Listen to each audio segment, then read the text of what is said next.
Bonjour à tous, Ulrich Génisson, fondateur d'Eat Fat to Be Fit, la première communauté du régime cétogène depuis 2015. Et je rappelle que je suis en cétose nutritionnelle depuis 2013 et toujours vivant. Aujourd'hui, nous allons à la rencontre d'Alexandra qui va partager avec nous son témoignage du régime céto-carnivore. Bonjour Alexandra. Bonjour Ulrich. Alors tout d'abord, je te remercie d'accepter notre invitation parce que, comme je l'ai déjà dit plusieurs fois, tous les témoignages sont utiles, toutes les expériences sont utiles, ça vient enrichir l'expérience collective. Chacun trouve une petite anecdote, un petit quelque chose dans tous les témoignages qui vient des fois répondre à une question, etc. Et je sais aussi que c'est pas facile. Parfois, on est un peu timide, les gens n'ont pas trop l'habitude de parler dans une vidéo, etc. Donc, merci sincèrement d'avoir accepté notre invitation et de partager ton expérience. Est-ce que tu peux Un te plaisir. présenter pour les gens qui ne te connaîtraient pas encore? Alors, je pense que personne me connaît et c'est bien comme ça. Alors, Alexandra Conan, j'ai 45 ans, je vais sur mes 46. Ça fait un peu plus de 3 ans que je suis carnivore. J'ai commencé par le cétogène et ça fait 3 ans, presque et demi que je suis pure carnivore. J'ai 2 enfants qui ont 7 et 9 ans. Et puis, pareil, toujours Tant vivante et en mieux. forme. Tu n'es pas mort dans d'atroces souffrances, sans les 5 fruits et légumes par jour. Non, ça va, tu Ah ouais, survis. non. Ah oui, oui, total, total. Et ça ne me manque pas du tout. Du tout, Bon, du tout, alors, du tout. on va recommencer depuis le début. Tu me disais que tu as commencé par un régime cétogène. Quand est-ce que tu découvres le régime cétogène avant le régime carnivore et pourquoi à la base? Quel était le Alors, but? alors le but, je pense, enfin, ça dépend des gens. Le but pour moi au tout début, c'était bêtement je cherchais à perdre du poids de façon pérenne et de Mhm. trouver un équilibre alimentaire que je trouvais pas depuis, ça faisait, alors j'ai 46 bientôt, ça faisait donc 26 ans que je me battais avec des prises de poids et des pertes de poids pas possibles, pas à coup de 5 kilos, mais vraiment un coup de paquet de 10 ou de 15. Donc, je fais 1,70 m, on sait que normalement on doit être autour de 60, 65 kilos. Moi, je suis montée jusqu'à 81, je suis redescendue à 58, je suis remontée à 92, je suis redescendue à 70. Enfin, j'arrivais jamais à me caler. J'ai tout essayé, végétarienne, du camp, le sport à outrance. Je faisais 3 heures de sport par jour. J'ai tout fait, l'hypocalorique, le tout, sauf qu'à chaque fois, dès que je remangeais un petit peu de glucides, je pense que c'est un peu comme l'alcoolique avec le verre d'alcool. Pour moi, ça crée je, ça devenait compulsif au point que je ne pensais plus qu'à ça. Je comblais, c'était émotionnel et je pense, moi, c'est psychologique, c'est pas médical. Je pense que j'avais beaucoup de choses à régler avec moi-même et puis avec mon passé, qui fait que j'avais besoin de combler ces vides-là par quelque chose et je ne trouvais rien d'autre que la nourriture je pensais que ça allait combler quoi que ce soit, mais en fait rien. Et puis un jour, j'en ai eu marre, j'ai eu mes 2 enfants. J'ai vu 3 chiffres sur la balance à la fin de ma deuxième grossesse. Et là, passer les 100 kilos, je me suis dit, c'était pour moi un point de non-retour. C'est pas de la grossophobie, c'est pas une question de ceux qui s'aiment avec du poids, tant mieux. Moi, par contre, je me reconnaissais pas. J'avais l'impression d'être dans une carcasse qui n'était pas la mienne. Et j'avais envie qu'on me voie à l'extérieur comme moi, je me sentais à l'intérieur. C'était au départ bêtement ça. Enfin, bêtement. Et le cétogène n'est pas arrivé tout de suite. Au début, moi, j'avais vraiment besoin de me rediscipliner sur mon alimentation parce que c'était encore une fois compulsif. Tant que j'avais quelque chose dans le placard, je l'aurais mangé. Euh, en parallèle, je te dis, je me tuais au sport pour essayer de brûler les calories, etc. Alors, ça marchait bien, hein. J'avais un IMC comme il fallait, etc. Mais par contre, j'étais jamais rassasiée, jamais apaisée. Ça n'était jamais tenable. Donc, j'entretenais les yo-yo et puis à chaque fois, c'était de plus en plus. Et puis, j'avais envie que mes enfants sentent qu'ils aient une maman qui soit sûre d'elle et puis qu'ils soient fiers de moi. C'est tout bête, hein, mais c'était vraiment un, un groupe, voilà, c'est purement émotionnel au départ. Et puis un jour, j'avais déjà goûté au jeûne intermittent. J'écoutais beaucoup Mindy Peltz, qui fait beaucoup de podcasts que je trouve très intéressantes. Et dans mon cas, ça a été le déclencheur. Un jour, je me suis mariée il y a 3 ans et demi. Et 2 jours après mon mariage, on rentrait de vacances et j'ai dit, c'est aujourd'hui que ça commence. Et j'ai pas mal de défauts, mais j'ai la qualité d'avoir énormément de volonté. Et au moment où je me dis quelque chose, je m'y tiens. Et de ce jour-là, de ce jour-là, j'ai commencé donc un jeûne progressif en le faisant bien, euh, en ne sous-mangeant pas, parce que souvent les gens font l'erreur de sous-manger en faisant du jeûne et c'est là où c'est contre-productif. Donc j'ai vraiment essayé de le faire intelligemment. J'ai eu faim, j'ai eu super faim, mais je pense que ça m'a remis en phase avec moi-même, avec ce qui est vraiment le fait d'avoir faim parce qu'on a faim et puis faim parce qu'on a mentalement faim. Et c'était vraiment deux choses très différentes. Enfin, deux choses très différentes. Et petit à petit, donc j'avais besoin de me nourrir de podcasts, d'infos, etc. Je parle anglais couramment, donc on sait que c'est beaucoup aux États-Unis que ça se passe, donc ça m'a permis vraiment de suivre des gens, de connaître leur parcours, etc. Et j'ai suivi une fille, alors je me rappelle plus son nom, qui faisait donc ce fameux jeûne, et puis au fur et à mesure de son parcours, elle a commencé à parler du keto, de la cétose, de pourquoi, comment le corps fonctionne, etc. Et elle disait que certains gens faisaient le keto en parallèle du jeûne parce que c'était un bon combo, etc. Ça m'a mis la puce à l'oreille et j'ai trouvé ça intéressant. J'ai dit pourquoi pas. Et j'ai commencé donc le cétogène. Je sais pas. Alors j'ai commencé donc le jeûne au mois d'août et au mois de septembre j'ai commencé le cétogène. Et alors déjà j'ai perdu 15 kilos en 3 mois. Mhm. Sans faire d'efforts et puis de façon Là, on est en 2019-2020. ouais 2020. 2020. 2020, août Ok. 2020. Ouais. Ok. J'ai commencé en gros le jeûne le 22 août 2020. Mhm. J'ai commencé le cétogène, je crois, le 20 septembre-octobre. Donc, ça doit être autour du 15 octobre, quelque chose comme ça. J'ai fait ça pendant 2 mois et demi. J'ai trouvé ça très intéressant parce qu'encore une fois, ça te fait comprendre que les glucides se cachent partout. Donc c'était bien aussi pour découvrir que les macros peuvent être trompeurs et puis qu'on peut dire une courgette c'est pas grand chose, oui, mais associé à d'autres choses, tu dépasses vite la limite et puis tu n'es plus en cétose. Donc c'est vrai que c'était une très bonne gymnastique. J'ai juste trouvé pour ma part que alors mon mari, mes enfants ne sont pas du tout carnivores, ils ne suivent pas du tout ça. Mes enfants sont trop petits, je veux pas leur imposer ça. Mon mari, ça m'intéresse pas du tout. Par contre, ils m'épaulent et ils m'ont soutenu depuis le début parce qu'ils me voient heureuse et ils ont vu que ça fonctionnait dans mon cas.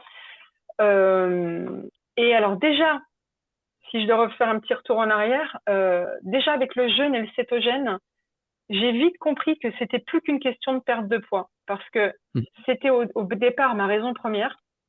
J'étais contente, j'avais récupéré un physique où j'étais plus raccord avec moi-même, mais je me suis retrouvée surtout avec une énergie, une pêche que je m'étais jamais connue, une énergie mentale, une force mentale que je n'avais jamais connue.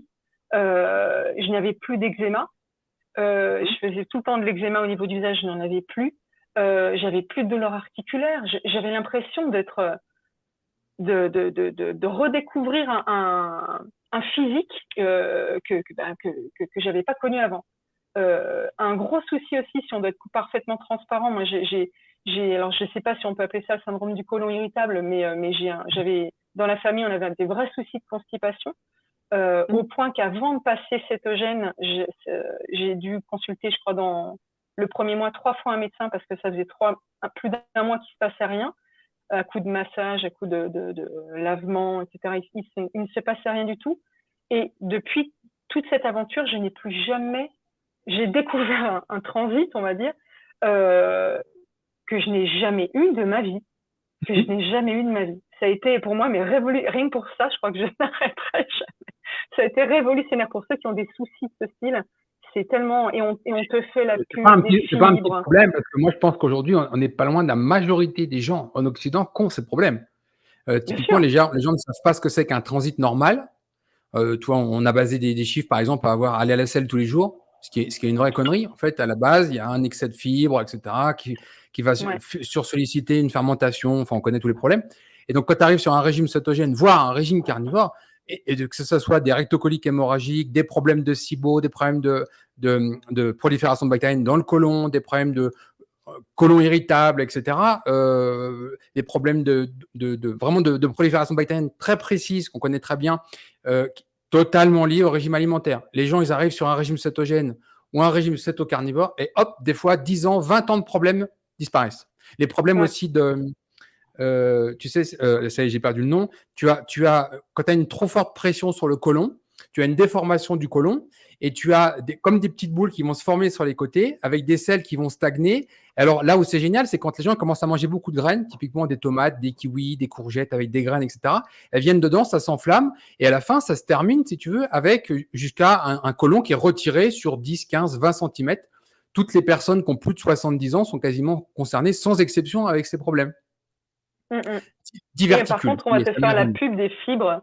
On va te faire la Oui, pub des fibres qu'il faut manger du charbon végétal pour éviter les ballonnements. Enfin, oui, oui, oui. Mais alors, ce pareil, qui est rigolo, en fait, c'est qu'il y a très peu d'études qui nous ont, parce que moi, j'aime travailler sur de la science et que je l'ai cherché. Une étude double aveugle randomisée sur un grand groupe de personnes qui nous explique qu'est-ce qui se passe quand on retire les fibres, il n'y en a pas. Ça n'existe pas. Par contre, on a de petites études. Alors, il y a un petit nombre de personnes. Et c'est rigolo parce qu'en fait, dans cette étude, ils voulaient initialement démontrer les effets bénéfiques des fibres. Donc, ils ont fait un groupe sans fibres. Et curieusement, alors ces gens avaient tous des problèmes, hein, des constipations, des problèmes de douleur à l'intestin, des problèmes de Crohn, etc. Dès qu'ils ont retiré toutes les fibres, il n'y a plus de problème. Donc en fait, l'étude, elle a prouvé exactement l'inverse de ce qu'ils voulaient faire avec au départ. Voilà. Et ça, Mais c'est ils en pas font assez pas la connu. pub. Ah non, bien sûr, ils n'en font pas la pub. Non, non. Ben Mais elle est non. reprise par tous les groupes carnivores, bien sûr, l'utilisent, parce qu'il n'y en a qu'une, hein, une étude comme ça. Et c'est important à faire savoir parce qu'il y a énormément de gens qui ont des problèmes avec l'intestin, que ce soit Mm. hyperperméabilité, des ballonnements, des vidanges gastriques trop rapides, des problèmes de transit où tu alternes diarrhée, constipation, etc., etc. Mm. Beaucoup de gens sont concernés par ça. Mm, Le mm. régime cétogène, pour une grande partie, résout le problème. Et parfois, c'est pas suffisant. Il faut aller sur un régime carnivore. Et là, ça disparaît. T'imagines des Ouais. gens qui sont traités pour un Crohn ou pour un rectocolique hémorragique depuis parfois des décennies, passent sur un régime carnivore, 15 jours, plus de médicaments. Ouais. Et ça, c'est des cas cliniques documentés scientifiquement. C'est révolutionnaire. Donc, c'est pour ça que je tenais à souligner ce point-là parce qu'il touche beaucoup de gens. Mm, mm. Mais c'est vrai, pour moi, c'est là où au final quelque chose entre guillemets qu'on pourrait dire d'esthétique, de juste vouloir perdre du poids, au final est devenu existentiel et où je me suis rendu compte que j'étais en bien meilleure santé que j'avais jamais été auparavant, que ce soit en santé mentale ou en santé physique. Donc et à aucun moment, parce que j'ai eu une transition, mais on reviendra là-dessus plus tard si tu veux, ma transition carnivore, alors t'en as de temps en temps où ça passe crème, tout va bien. Alors moi, je l'ai, je l'ai subi, ça a été une semaine, mais alors d'enfer. Et malgré ce passage-là où mon mari était inquiet parce que vraiment j'étais au bout de ma vie, je savais que je me trompais pas. Je me suis dit c'est une vague à passer, mais c'était intérieur. C'était de toute façon. Je sais pas si tu vas être d'accord avec moi, je trouve que cette alimentation-là, une fois que tu l'as complètement vraiment embrassée, après ça devient animal, ça devient instinctif. Tu sais vers quoi tu dois, tu sais ce qui te fait du bien, tu sais ce qui te fait pas du bien, et c'est vraiment une seconde nature qui prend le pas sur le reste, quoi. C'est Ah comme oui, ça bien que moi sûr. je le Et puis, ressens. il y a Mm, certains bienfaits que tu vas toucher du doigt, que tu n'as même pas imaginé. Une fois que mm. tu les as, bah, clairement, tu ne veux pas les perdre. Donc, Ah ouais, ouais, ouais. mm. Ça a été.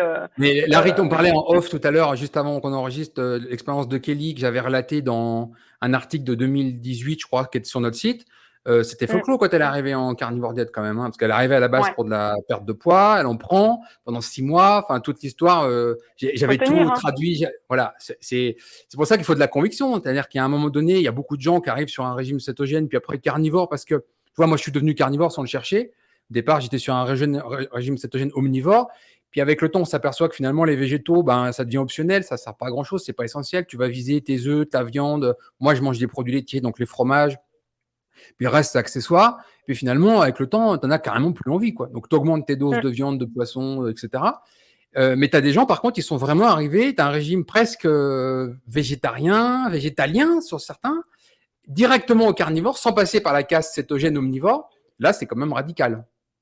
Alors moi, avant de passer cétogène, j'étais quasiment végétarienne. Je cuisais tout à l'eau. Je Mhm. n'utilisais jamais de matière grasse. J'arrivais pas à manger de la viande, ça m'écœurait. Aller dans une boucherie pour moi, c'était juste pas c'était juste pas possible. Les petits animaux, on les aime, etc. Alors je les aime toujours autant les animaux. Par contre, je les remercie d'être dans mon assiette. Le cheminement de pensée est différent. Alors il y a des choses que je mangerais. Pareil, il y a des choses qui m'attirent pas du tout alimentairement. Mais il y a d'autres choses qui passent, enfin que je me verrais manger tous les jours. Mais c'est vrai que, attends, j'essaie de pas perdre le fil de ce que je voulais dire, parce que ça, je fais des digressions. On parlait de Mais ton évolution radicale entre ouais, végétarienne, de végétalienne. végétarienne à, et c'est vrai que du jour où j'ai passé à la viande, pareil, ça m'a pas petit à petit, je me suis rendu compte, surtout en mode cétogène, et au début du carnivore, que de toute façon, je ne salivais plus que pour ça. Il y avait des jours où j'allais faire mes courses, je savais pas quoi acheter parce que c'est ça qui m'a, voilà, c'est là où je voulais en revenir parce que on a fait une parenthèse, mais quand j'ai commencé le cétogène et c'est ce qui m'a fait au départ pas forcément durer longtemps dans le cétogène, c'était que financièrement, entre les courses pour les enfants, mon mari, et puis arriver à varier, à faire des assiettes variées tout en comptant mes macros, financièrement, c'était pas jouable. J'ai essayé de faire des belles assiettes et puis des choses qui étaient appétantes. Comme je faisais du jeûne intermittent, j'ai commencé par du 16, tu sais, 16-8. Je suis très vite venue au MAD parce que c'est le circuit, enfin, encore aujourd'hui d'ailleurs, hein, c'est le rythme qui me plaît le plus. Mais pendant un temps, parce que je suis un peu jusqu'au boutiste, je me suis fait du ADF, donc un jour alterné, tu sais, 40 heures de jeûne, un repas, 40 heures de jeûne, un repas. Donc je voulais que ces repas cétogènes soient beaux, soient variés, aient du sens, etc. Mais financièrement, moi, ça me coûtait cher dans mon budget familial, c'était pas possible. Et aussi, ce qui moi a été problématique parce que au final, on se met en face du miroir aussi hein, quand on fait tout ça, c'est que je me suis rendu compte que ça me gardait un pied dans l'addiction au sucre parce que j'étais pas quelqu'un qui mangeait des bonbons, j'étais pas quelqu'un qui mangeait des chips. Moi, j'étais quelqu'un qui mangeait de tout. Tant que mon estomac avait de la place, j'aurais mangé. Et du coup, les amandes, les graines de chia, le lait de coco, le beurre de cacahuète qu'on peut prendre quand on est en cétogène, tout ça que je faisais tout maison, hein, aucun souci. Eh ben, je continuais à rester complètement obnubilée par le dessert qui allait suivre, par le repas qui viendrait, etc. Et moi, je voulais me libérer. Pour moi, c'était une vraie prison. Et autant certains voient le régime cétogène ou carnivore comme quelque chose de très restrictif, pour moi, ça n'aura jamais été aussi libérateur pour moi que ça. Mais il faut pas le faire de façon contrainte.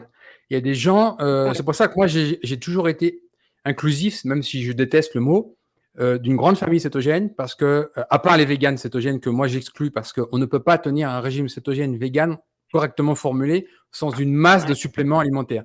Et je ne veux pas me transformer en distributeur de suppléments.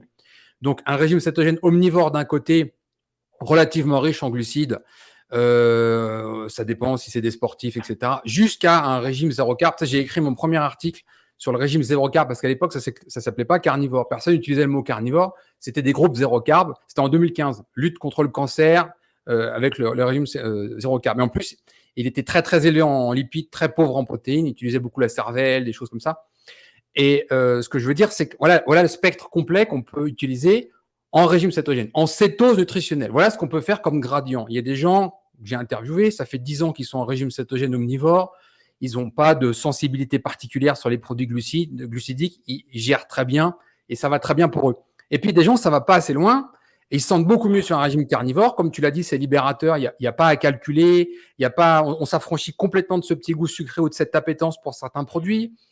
Et ça va très bien comme ça. Moi, l'important, c'est d'utiliser. Pour moi, le régime cétogène, c'est pas une religion, c'est pas un objectif, le régime cétogène. C'est un outil pour atteindre un objectif. Et on va utiliser cet outil selon la personne et selon le but. Moi, toi, pour toi, tu l'as utilisé comme ça, tu as atteint ton objectif, tu es bien comme ça. Et c'est génial. Ah ouais.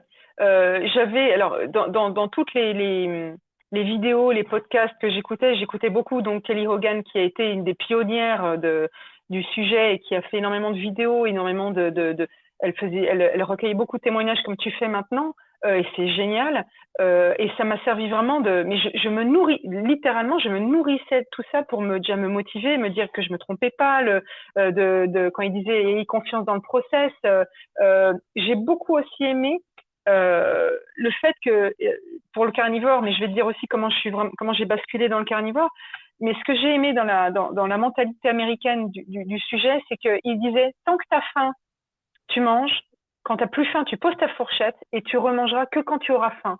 Et pour moi, qui a toujours eu du mal à quantifier mes quantités de nourriture, j'avais besoin de ce lâcher prise, de me dire, t'as faim, tu manges. Et puis, et je pouvais après passer mes 2 jours ou ma journée sans manger, il y avait plus de soucis. Mais je me suis vue au tout début manger, j'étais à, je sais pas moi, 1 kilo, 1,2 kg de viande par jour. Et puis, sans souci, avec le beurre dessus, je me suis acheté. C'est un vrai problème que tu cites là, c'est un vrai problème parce que ce soit avec le homemade, que ce soit avec d'autres approches, le vrai problème, c'est de retrouver vraiment la satiété. Et les gens ont tellement perdu cette notion qu'ils ne savent pas où la placer. Et il y a des astuces, par exemple, je l'ai déjà donné, arrêtez de vous servir à l'assiette. Et beaucoup de gens, ils cuisinent, ils font une portion, ils cuisent leurs choses, végétales ou animales, ils mettent dans leur assiette, ils finissent leur assiette, ils disent c'est bon, j'ai mangé. Ah, mais la question, c'est est-ce que tu as encore faim? Alors que si on travaille sur un plat, c'est-à-dire si vous remplissez un plat de nourriture et que vous mettez le plat au milieu de la table et que vous vous resservez tant que vous avez faim, c'est plus la même sensation déjà. On peut retrouver la satiété. Et le vrai problème avec les femmes en particulier et les femmes en homemade, c'est qu'elles ne mangent pas assez. Parce qu'elles se limitent. Et donc, c'est un vrai défi, mais particulièrement chez la femme encore, de retrouver une vraie satiété en régime carnivore et en homemade. Moi, je vois encore beaucoup trop de gens qui ne s'alimentent pas assez, qui restent dans l'hypocalorie, qui restent dans le déficit, qui essaient de contrôler leur appétit, etc. Voilà. Et le souci, c'est que ça les fatigue. J'en ai souvent parlé autour de moi. Je dis le homemade, déjà, encore une fois, quand on disait qu'il faut bien le faire, c'est pas une science écrite, mais comme tu dis, c'est un vrai souci de satiété. Et si tu ne manges pas assez, tu vas maigrir, il n'y a pas de souci, tu vas maigrir. Mais tu auras mauvaise mine, ton corps va se fatiguer, tu le stresses. Et puis le jour où tu vas remanger un petit peu plus, tu vas te retrouver à prendre du poids alors que tu n'aurais pas été censé en prendre. La chose essentielle, c'est impacter à la baisse le métabolisme de base. Parce que ça, j'arrête pas d'en parler dans les livres, partout, dans la Ceto Academy. Le métabolisme de base, on peut le réduire chez une femme jusqu'à 650 calories par jour. Ça veut dire qu'à 850 calories par jour, vous êtes déjà en excès énergétique, vous prenez du poids. Donc voilà jusqu'où on peut le réduire au maximum. Ouais. Et alors, le problème, c'est qu'une fois qu'il est descendu à ces niveaux-là, pour le remonter, il faut y aller. Ça prend des années. Les gens n'y arrivent même pas. Et donc, on a une majorité de femmes aujourd'hui en Occident qui a un métabolisme de base écroulé parce qu'on fait faire des régimes hypocaloriques à des enfants, même pas des ados, des enfants. Et là, on retrouve des métabolismes écroulés à même pas la majorité. Et c'est des femmes qui vont traîner des problèmes de poids, des problèmes d'appétit, puis après les problèmes hormonaux, aménorrhées, tout ce qu'on veut, toute leur vie. Voilà. C'est pour ça que le métabolisme de base, il est super important. Et c'est pour ça que dans certains cas, de façon radicale, dans les groupes carnivores, on a vu des gens qui arrivaient, on leur disait manger à satiété, et ils reprenaient beaucoup de poids, parfois des dizaines de kilos, avant de commencer à en reperdre, tout en mangeant autant. C'est juste un problème de métabolisme de base. Oui. Et après, ce qui est bien, c'est que le poids se remet à sa place. Le régime carnivore, ce que j'aime bien, c'est que ça ne te fait pas maigrir, ça t'amène, si tu le fais bien, à ton poids de forme. Donc les anorexiques retrouvent et on est tous, ce que j'adore, c'est qu'on fait bonne santé. On a tous une peau lumineuse, on n'a pas de poche sous les yeux, on fait tous en forme. Il n'y a pas les anciens anorexiques, quand tu vois leurs témoignages, ils ont récupéré un corps, tu les sens nourris, tu les sens remplis. Les gens qui étaient obèses retrouvent une tonicité musculaire et tu le vois, on se tient plus de la même manière, on n'est plus tout. Je trouve que tout, et tu mets et j'ai rien contre les véganes et les végétariens parce que chacun son délire, mais c'est vrai que tu mets un végane à côté d'un carnivore, il fait mauvaise mine. Tu sens qu'il a beau manger les vitamines et puis de la laitue, etc. Tu sens qu'il fait fragile, il fait pas forcément mauvaise mine parce que là-dessus encore, je pense à la chanteuse Pink qui est magnifique et pourtant qui est végane depuis je sais pas combien de temps, mais ils font fragiles la plupart du temps. Tu sens qu'on a l'impression qu'on va les casser en deux. On va être clair, on ne peut pas tenir un régime végane dans le temps durablement et survivre. C'est impossible. Parce qu'il manque des substrats énergétiques, il manque des micronutriments, certaines vitamines, certains minéraux. Ça marche un certain temps. Ça ne marche pas sans une consommation massive de suppléments. Quand je dis que ça ne marche pas, c'est que moi, je vois régulièrement dans la littérature anglophone, toutes les 15 jours, 3 semaines, un décès. Il faut être clair. Aujourd'hui, il y a des enfants, encore un couple belge là, qui a tué leur enfant avec du lait d'amande, pensant que ça allait remplacer du lait de vache. Il faut arrêter les conneries à un moment donné. Donc, ces gens-là, ils sont criminels. Si des gens veulent utiliser un régime vegan en disant, voilà, moi, c'est mon mode de vie, je sais que ce n'est pas équilibré, je vais me supplémenter, ok, c'est un choix de vie. Moi, chacun est libre. Moi, je suis vraiment un pro-liberté. Chacun doit pouvoir vivre librement. Mais au niveau scientifique, au niveau médical, c'est un crime que de faire passer ce régime alimentaire comme quelque chose de durable de complet sans supplément massif à côté. Ça, c'est un crime. Voilà. Donc, quand on voit, par exemple, dans des cantines ou des maisons de retraite, on va faire des semaines véganes, on va faire des repas véganes, etc. C'est totalement déséquilibré. Ça n'apporte pas les substrats nécessaires. Ouais. Voilà. C'est là que là, je suis en guerre. Mais je suis pas en guerre contre les individus qui font ces choix. Je suis en guerre contre le système qui fait croire que c'est durable. Il n'y a aucune population au monde végane dans l'histoire de l'humanité. Aucune. C'est une hérésie du fin 20e, début 21e siècle. C'est tout. Il y a eu des populations végétariennes. C'est une véritable mode, hein. Voilà, il y a eu des populations végétariennes, on les connaît, on les a étudiées, etc. On connaît le désastre, par exemple, en Inde sur le diabète, l'espérance de vie, il suffit juste d'aller voir. Chacun ses choix. Mais au niveau scientifique, faire passer ça pour quelque chose de durable, là, c'est un mensonge, c'est une fraude. D'ailleurs, on voit que toute cette littérature qui vient souvent d'Harvard est financée par des lobbies, des grosses entreprises qui ont de gros intérêts véganes. Mais concrètement, il n'y a pas de science là-dessus. Et moi, toutes les semaines, j'ai une alerte d'ailleurs là-dessus. Toutes les semaines, j'ai des scientifiques du monde entier. Attention sur la densité osseuse, attention sur les carences en iode, attention sur la B12, attention sur le fer, etc. J'ai eu la chance d'être invité à l'Académie de médecine pour représenter le régime cétogène il y a 2 ans. Et il y avait un professeur de médecine qui tirait la sonnette d'alarme en disant qu'il voyait des adolescentes qui étaient carencées en fer avec le régime vegan comme il n'avait jamais vu. C'était une catastrophe. En seulement quelques années. Voilà. Donc, c'est un vrai problème. Voilà. Ah non, c'est... Donc, pour revenir à ton cas personnel, donc 2020, tu es en cétogène. Donc, début 2021, tu passes en carnivore, c'est ça? Alors, je suis passée donc un peu plus tôt que ça, le 23 novembre, pour être précise, le 23 novembre 2020, je fais mes courses, j'adorais le magret de canard à ce moment-là, j'achète un magret et je me dis, tiens, alors, une semaine ou 2 semaines avant, dans toutes les vidéos que je regardais, je tombe sur Ken Berry, le médecin qui a écrit, je ne sais plus je sais plus le nom de son bouquin. Docteur Light, je trouvais très... Ouais. Et en fait, pareil, une approche pédagogue, facile de compréhension, où il fait des Q&A toutes les semaines, où il répond aux questions, etc. Donc c'était pour moi encore une fois entraînant, intéressant, etc. Et puis un jour, il montre donc sur un vlog, il nous montre ce qu'il mange dans la journée. Donc on est sur l'assiette de poulet, le barbecue, tout ça. Et ma première réaction, c'était mais comment il peut manger que ça tous les jours et recommencer les mêmes plats tous les jours. Je me dis c'est beaucoup trop restrictif, mais même pas en rêve, je le ferai jamais. Et les semaines passent et puis un jour j'achète ce fameux magret de canard et je me dis tiens, bon aujourd'hui on va faire le test, je vais mettre que ça dans l'assiette et puis je verrai bien.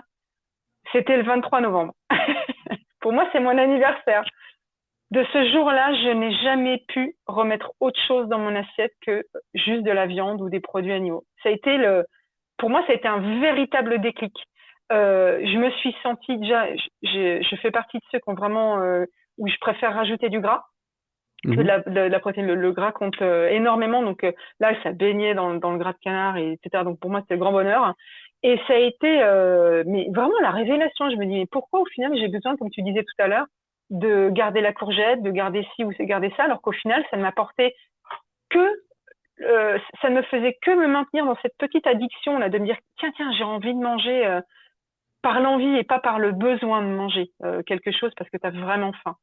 Et donc 23 novembre j'ai commencé et à partir de là j'ai mangé principalement pendant les mois qui ont suivi énormément de basse-côte parce que je savais que c'était dans la viande rouge à la base qu'on avait le maximum de nutriments, que c'était vraiment le plus... Entrecôte, pour moi, financièrement, c'était pas jouable non plus. La basse-côte, c'était sur un bon ratio gras-protéines et puis je m'y retrouvais bien.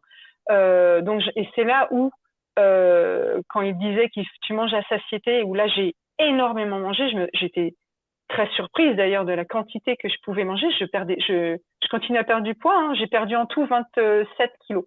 J'ai commencé, c'est simple. Raconte-nous spécifiquement ce début. Donc, tu passes sur ton magret de canard, tu choisis ces morceaux-là.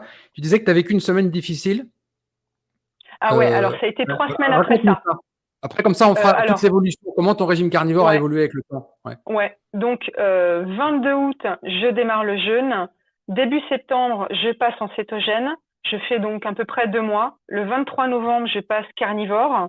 Et 3 semaines plus tard, il a fallu 2-3 semaines Alors, je regardais, j'avais rigolé à un podcast de Joe Rogan qui parlait de son passage carnivore où il disait que la transition, c'est un peu comme si tu passais de l'essence au diesel ou l'inverse, que la transition était un peu musclée. Et je me suis cogné une gastro-éclair qui a duré une semaine. Écoute, j'en ris parce que de toute façon, on ne peut qu'en rire. J'ai dormi sur mes toilettes pendant une semaine.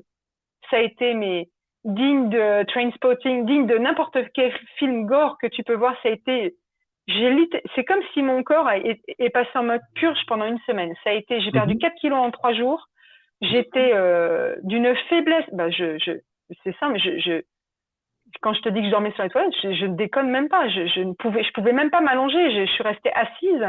Mon corps était en une semaine. Et mon mari était pas du tout ravi de l'expérience parce que déjà c'était pas agréable et puis il s'inquiétait parce que j'étais vraiment pas bien. C'est le seul moment, et ça m'est arrivé 2 fois parce que j'ai eu 3 fois le Covid entre temps. Quand j'ai été très malade, c'est le seul moment où j'ai mangé, moi je tolère bien les produits laitiers, où j'ai mangé une demi-cuillère à café de miel dans mon yaourt. Je m'étais pris un yaourt grec, quelques cuillères. C'est la seule chose de non carnivore que j'ai pu avaler en fait à ce moment-là, tellement je me sentais faible et mon corps ne voulait que ça. Donc je me dis ok, tu t'écoutes, si tu as besoin de ça, tu prends ça. Une demi-cuillère à café, hein. Parce que c'est pareil, volonté aidant, je n'ai jamais. T'as des gens que je vois souvent, ils disent oui, j'ai fauté ou j'ai un petit peu, comment on dit, j'ai trébuché, j'ai remangé un petit peu hors carnivore, etc. Je sais pas faire ça. Je sais pas j'aurais l'impression de tricher envers moi-même et de me laisser tomber. Et je reviens de tellement loin en yo-yo et de tellement de peine émotionnelle. Ça m'a tellement blessée pendant des décennies de pas être raccord avec moi-même que pour moi, ce serait vraiment je me mettrais un coup de couteau dans le dos à moi toute seule, quoi. Donc, j'ai jamais fauté. Mais donc, cette transition, ça a duré une semaine et à partir de là, c'était l'autoroute du bonheur. Regarde ma tête, l'autoroute du bonheur. J'avais aussi, c'est un autre sujet, donc transition passée, j'ai continué à beaucoup manger, OMAD hein, toujours, mais en quantité c'était beaucoup et ça n'a été qu'à partir de la 2e année passer mon 2e anniversaire où mon appétit s'est régulé. Mais avec pareil une sorte, pas une discipline, mais c'est un point que j'aimerais bien évoquer avec toi. Si toi, tu as déjà eu des retours comme ça m'a vachement surprise. Un jour, c'était quand peut-être 2 ans plus tard, je mangeais, donc j'ai un bon appétit, je le tolère bien, tout ça. J'ai eu comme si alors j'ai découvert après qu'en fait, je mangeais tellement de protéines que mes reins ne devaient pas forcément tout assimiler ou tout processer, et ben je sécrétais de l'ammoniac. Pendant quelques temps, mais au point où l'odeur, en fait, je le sentais sur mes t-shirts le soir. Je me dis, mais c'est quoi cette odeur? J'ai jamais eu de souci de transpiration, de quoi que ce soit, mais une odeur extrêmement acide, chimique presque. Et au départ, je me dis, c'est le déodorant, c'est les crèmes, etc. Et en fait, force de creuser sur Internet et de voir les témoignages des gens, et c'est là où je veux bien ton retour là-dessus, j'ai pour l'instant découvert qu'apparemment, j'aurais sécrété de l'ammoniac. Et que c'était un surplus. De l'ammoniac, tout le monde en urine. Tout le monde urine de l'ammoniac. Ouais. Normal. Mais là, c'était vraiment par les pores, quoi. Hein. C'était. Oui, mais c'est parce qu'il y en avait beaucoup. Mais à la base, quand tu fais un jeûne long, tu sécrètes de l'ammoniac. Quand tu manges tous les jours, même quelqu'un qui est en omnivore régime occidental va sécréter de l'ammoniac. Et quand tu as beaucoup de protéines, tu peux éventuellement faire plus d'ammoniac. Alors, moi, je parle toujours d'une sorte d'humain théorique. Métabolisme de base idéal, métabolisme tout court, masse musculaire, activité physique, etc. Mais après, tu as des contextes différents.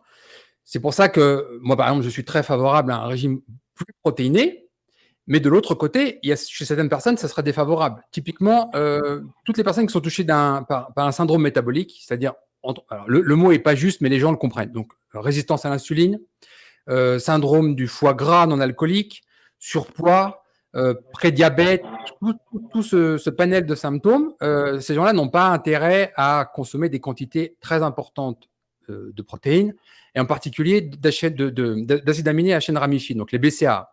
Il y a une accumulation, On peut avoir une plus grande néoglucogénèse, on peut avoir une désamination, on peut avoir des problèmes de glycémie qui ne descend pas. Donc, les gens, ils commencent un régime cétogène plutôt carnivore, beaucoup de protéines, ils arrivent avec une glycémie à jeun le matin à 120, ils ont quasiment rien en glucides et ils restent à 120 le matin.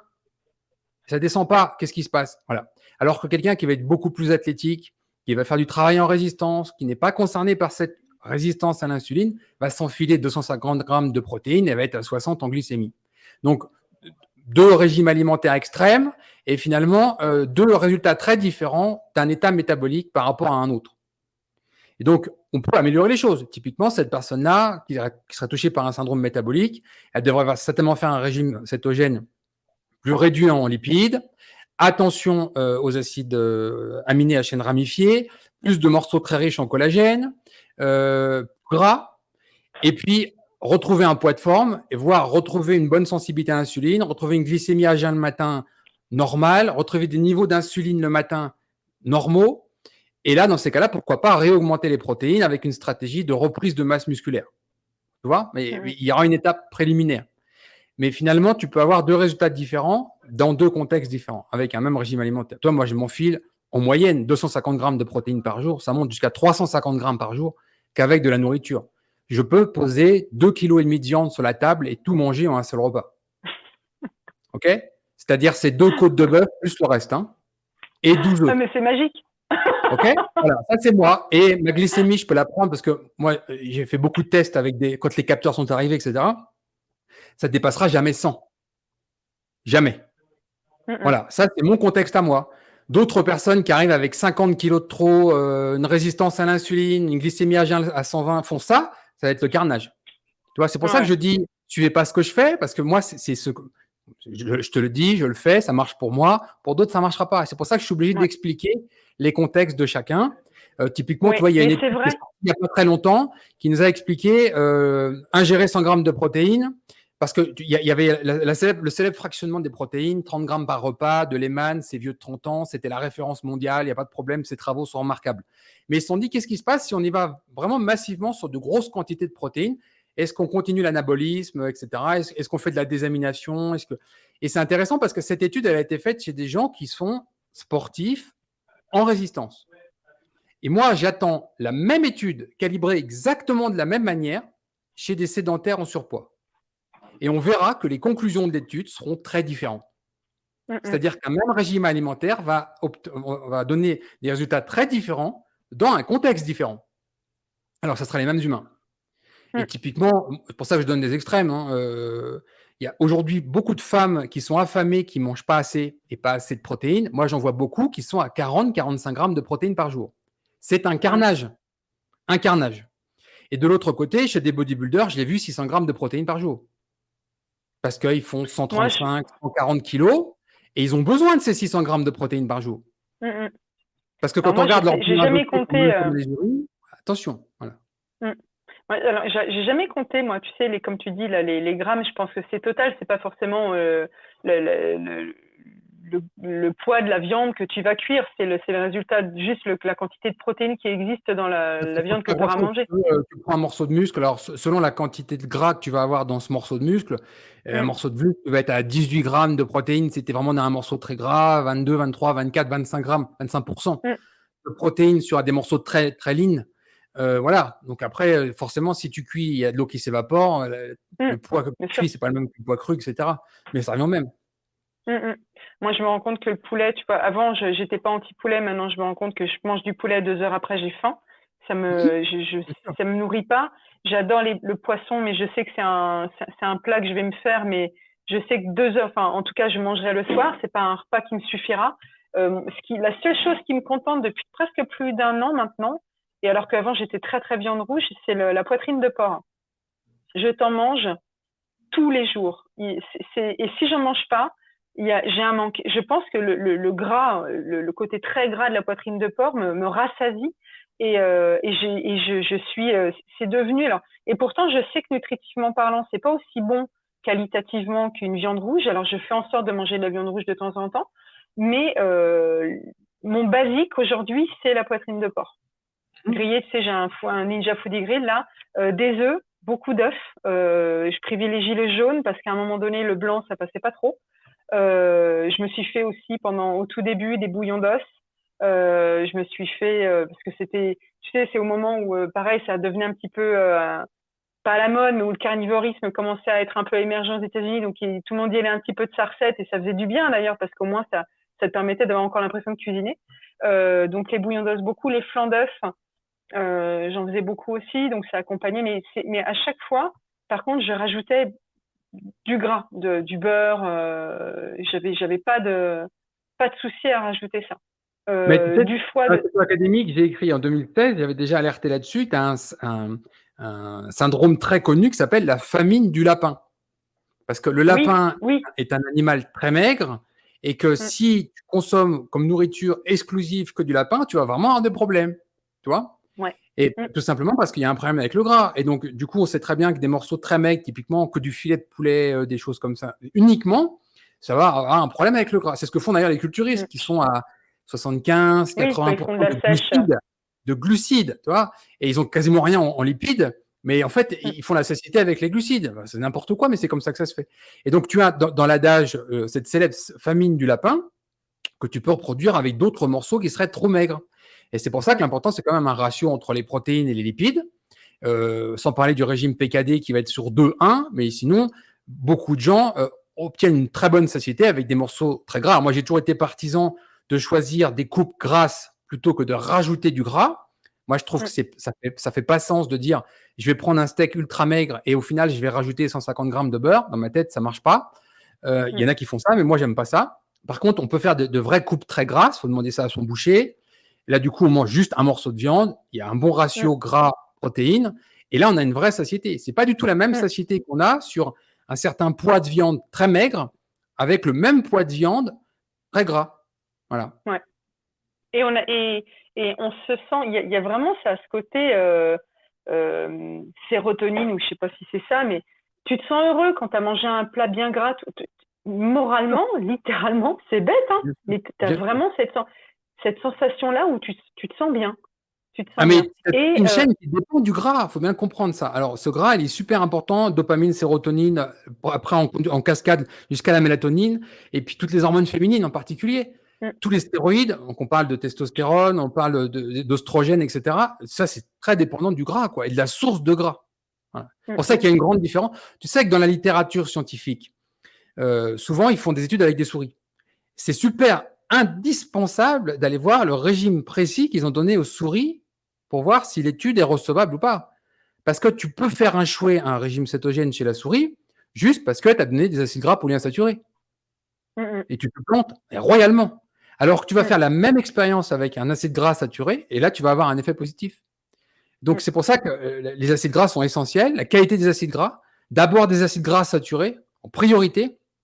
Il y a suffisamment d'acides gras polyinsaturés ou monoinsaturés dans les produits animaux. Il n'y a pas besoin d'en arroser, l'huile d'olive, etc. Et c'est pour ça qu'on en revient aussi à la qualité de l'alimentation de l'animal, parce que selon toi, tu vas avoir un problème quand tu vas manger certains types de glucides, par exemple, tu vas faire de la graisse corporelle, mais cette graisse va avoir quel profil? Il y a une très grande différence entre emmagasiner de la graisse corporelle quand tu manges trop de glucides ou manger trop de lipides. Parce qu'on a tout un tas d'enzymes qui allongent les acides gras, etc., qui vont les désaturer et qui va transformer. Tu peux prendre un acide gras saturé et le transformer en acide gras insaturé. On a des enzymes dans notre corps qui font ça. Mais l'animal fait la même chose. Et c'est pour ça que, par exemple, un bœuf à l'herbe, totalement à l'herbe, est relativement maigre. Il n'y a pas beaucoup de gras. Et qu'à l'opposé, tu prends un bœuf wagyu, un bœuf de Kobe, enrichi intégralement aux céréales. Il a mangé que des céréales, il va te faire un gras exceptionnel. Au goût, c'est merveilleux. Ça vaut 200 € le kilo. C'est très bon, mais la graisse, elle n'est pas saine du tout. Tu vois, le profil lipidique de cette bête est très mauvais.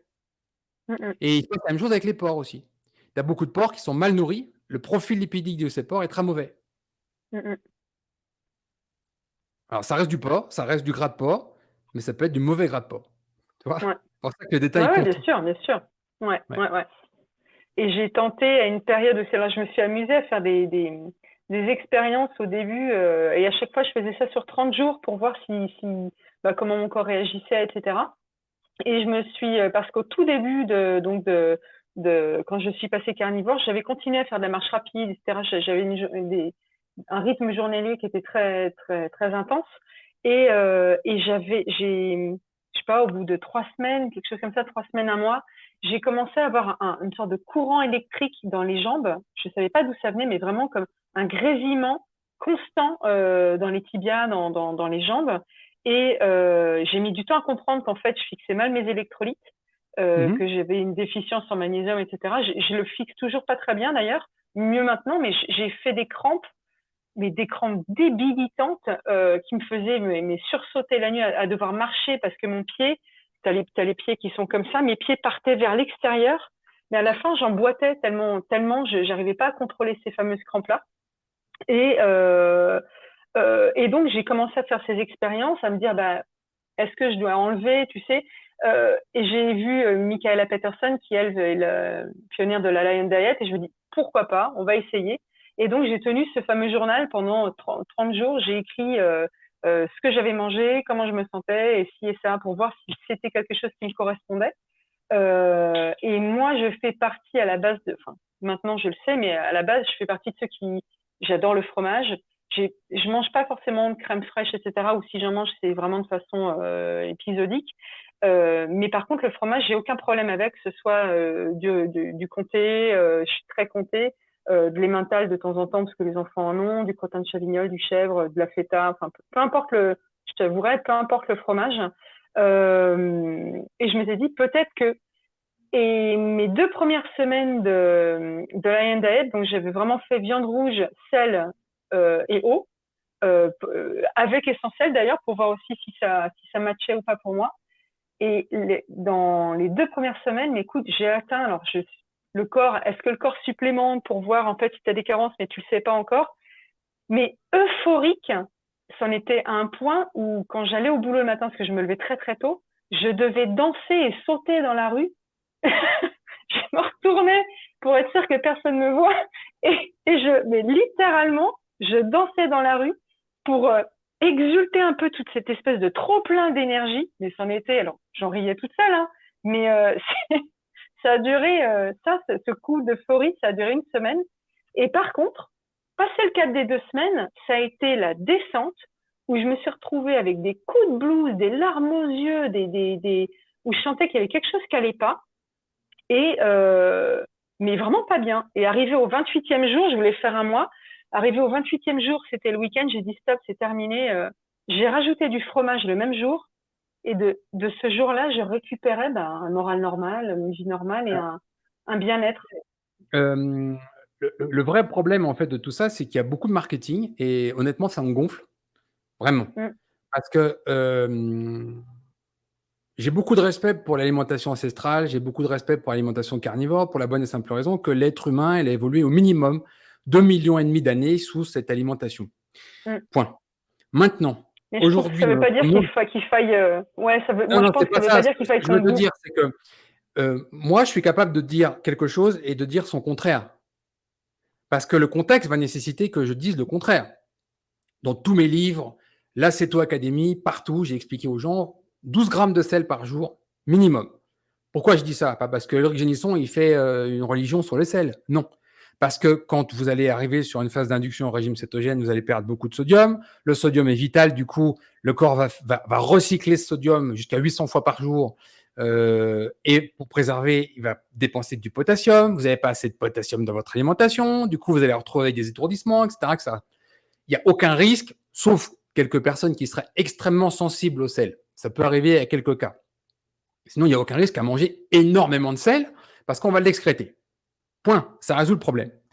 Est-ce que ça correspond avec une alimentation ancestrale? Non, parce qu'il y a 500 000 ans, tu n'allais pas chercher un paquet de sel d'1 kilo.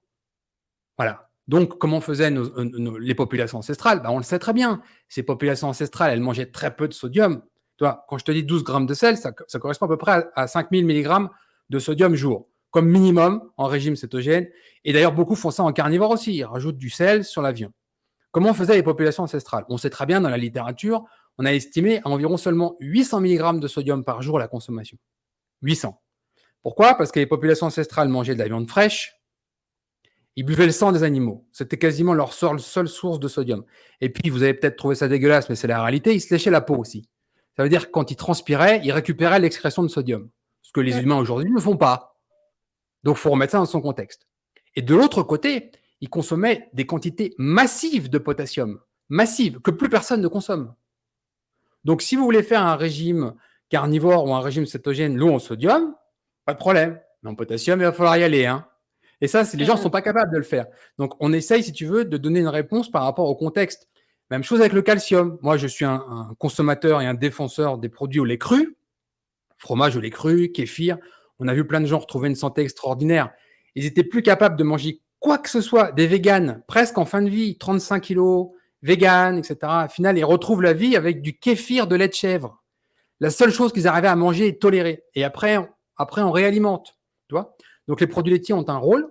Est-ce que les produits laitiers ont accompagné l'humanité depuis 2 millions et demi d'années? Non. Les produits laitiers sont totalement dépendants de l'élevage. On sait que c'est maxi 15 000, 18 000 ans. Donc, c'est rien sur 2 millions et demi d'années. Par contre, ça nous rend pas mal de services aujourd'hui. Et c'est compatible avec une bonne santé. Et la question que je pose aujourd'hui aux carnivores exclusifs qui ne veulent pas manger de produits laitiers, vos apports en calcium, vous allez les trouver où? C'est la question, parce qu'on sait mécaniquement que le magnésium et le calcium sont directement corrélés. Quand tu regardes comment une fibre musculaire fonctionne, tu m'expliques comment tu fais sans calcium. Donc, quand je vois des gens qui je peux pas me passer de produits laitiers. Enfin, je peux pas me passer de fromage. On peut le faire, mais les gens, le problème, en fait, c'est que moi, je donne des solutions pour tout. Et j'ai vu des gens qui m'ont dit, moi, je veux absolument pas manger de produits laitiers, pour plein de raisons, je peux pas les tolérer, ok. Ben, on a mis en place un système où ils mangent des coquilles d'œufs. Voilà. Mais quand on dit manger des coquilles d'œufs, c'est dangereux, moi je ne veux pas manger des coquilles d'œufs, etc., etc. Bah oui, mais comment ils faisaient les autres? Si tu vis à la campagne, que tu as un chien, un poulailler, je peux te garantir que quand tu vas poser ton petit panier avec des œufs dedans, ton chien il va venir les manger, il va avaler la coquille avec. Hein. Et les premiers êtres humains, ils faisaient la même chose. Déjà, ils ne mangeaient pas des œufs de poule parce que la poule, elle n'était pas en Europe. Nos ancêtres, il y a 2 millions et demi d'années, ou même il y a 50 000 ans en Europe, ne mangeaient pas des œufs de poule puisqu'il n'y avait pas de poule. Donc, il glanait des œufs d'autres espèces. Et quand il les trouvait, il mangeait la coquille avec. Et puis, il y avait aussi la consommation de tissus qui contiennent du calcium sur les squelettes, sur les os, qui étaient déjà consommés. Donc, ça suffisait en apport de calcium, mais c'est à mettre en balance avec les apports de magnésium. Et aujourd'hui, ce que je veux pas, moi, c'est faire du marketing simple, régime carnivore entrecôte, et ça suffit. Non, non, non, non. Pareil pour la viande d'organes. Il y en a qui prônent qu'on peut survivre en carnivore sans organes. Très bien, faites ce que vous voulez. Pour moi, ça n'a pas de sens au niveau évolution, parce que les organes sont consommés en premier. La cervelle a un rôle, mais le foie a vraiment un rôle. Je n'ai pas dit qu'il fallait manger 1 kilo de foie par semaine, mais un peu de foie, c'est utile. Il suffit de voir le déséquilibre entre le zinc musculaire et le cuivre du foie. Il y a de moyen de le contrebalancer, ça. Il y a un excès de zinc si on mange que de la viande rouge et si on ne mange pas de foie. Il faut aller voir où se trouvent les micronutriments. Par exemple, en carnivore, beaucoup de gens sont carencés en manganèse. Il y a un problème en manganèse. Et puis, tu parlais de magnésium. Et il y a suffisamment de magnésium dans la viande musculaire, mais moi, je vois des gens qui font de la carnivore diète avec 300 grammes de viande par jour. Tu ne chopes pas les besoins en magnésium avec 300 grammes de viande. Voilà, l'appétit était différent. Dans la Céto Academy, j'ai commencé comme ça. J'ai dit, nous sommes designés pour vivre dehors, pour dormir dans l'obscurité totale, pour dépenser entre 3500 et 5000 kilocalories par jour. Ça, c'est le coût pour aller chercher notre nourriture. Mais qui, aujourd'hui, de façon systématique, en moyenne, tous les jours, dépense 3500 à 5000 kilocalories. Quasiment personne. Même les sportifs, sur moyenne, sur une année, ils n'y arrivent pas. Et notre alimentation, normalement, nos besoins en micronutriments est calé sur ce volume de nourriture. Ça veut dire que quand on est sédentaire, qu'on ne mange pas beaucoup, on n'a pas assez de micronutriments dans ce petit volume de nourriture. Tu vois le problème? C'est là que les problèmes arrivent. Ouais. Si les gens sont capables de manger 1,5 kg, 2 kg de viande, pas de problème. Et ils vont avoir tout ce dont ils ont besoin. Mais s'ils sont à 300 grammes par jour de viande rouge en disant je fais une carnivore diète parce que je mange une entrecôte par jour et puis 3 œufs, par exemple, mettez ça dans le chronomètre, puis vous allez voir. Vous allez voir où ça pêche. Moi, je suis maintenant ma routine, je tourne autour de 500-600 grammes, un bon 500 grammes de viande et auquel je vais rajouter 5-6 œufs. Et je vais manger en général un morceau de comté, un vrai morceau, hein, attention, un vrai gros morceau. Je calcule pas. C'est devenu tellement routinier. Et c'est là où, au départ, je photographiais, comme je te disais, avant qu'on démarre, je photographiais tous les jours au début sur mon site Insta, là, les photos.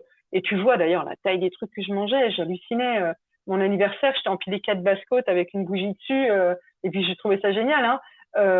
Aujourd'hui, j'ai vraiment trouvé une routine où, à la fin de mon repas, je suis à 400 grammes de viande. À la fin de mon repas, j'ai plus du tout faim. Mais par contre, tu me baisses cette quantité-là, j'ai la dalle. Et quand tu parlais du foie, c'est rigolo parce que quand je fais mes courses, c'est pareil, c'est souvent j'y vais vraiment à l'instinct. Je me dis, c'est simple, il y a des fois, si je sais pas quoi manger, je vais me planter devant le rayon boucherie, puis je vais attendre de saliver devant la viande qui va m'attirer. Et en parlant du foie, c'est pas souvent, mais par contre, il y a des jours, il y a des moments où je sens littéralement le besoin d'en manger. Tu sais pas pourquoi, tu sens que peut-être que justement c'est un signal du corps qui le fait tout seul. Tu sens que bah non, aujourd'hui tu en as besoin et du coup tu te régales, hein. Comme le foie pour le coup le foie de morue. Bah, c'est spé aussi, mais c'est super bon, sacré apport de gras. Et puis pareil, nutritivement parlant, il y a des fois il faut vraiment, je trouve que c'est un régime où il faut s'écouter, où il faut faire confiance à ses pulsions. Et là où je te rejoins complètement aussi, et même si c'est pas la phrase, on n'a pas dit cette phrase-là type, mais il n'y a pas un régime carnivore qui va fonctionner pour tout le monde. Il y a X mille régimes carnivores pour X mille personnes. Il y a vraiment ce qui va fonctionner pour toi. Un point vraiment essentiel que je veux essayer de faire comprendre aux gens, c'est que il y a une très grande différence entre il y a 500 000 ans et aujourd'hui. C'est quoi le point clé?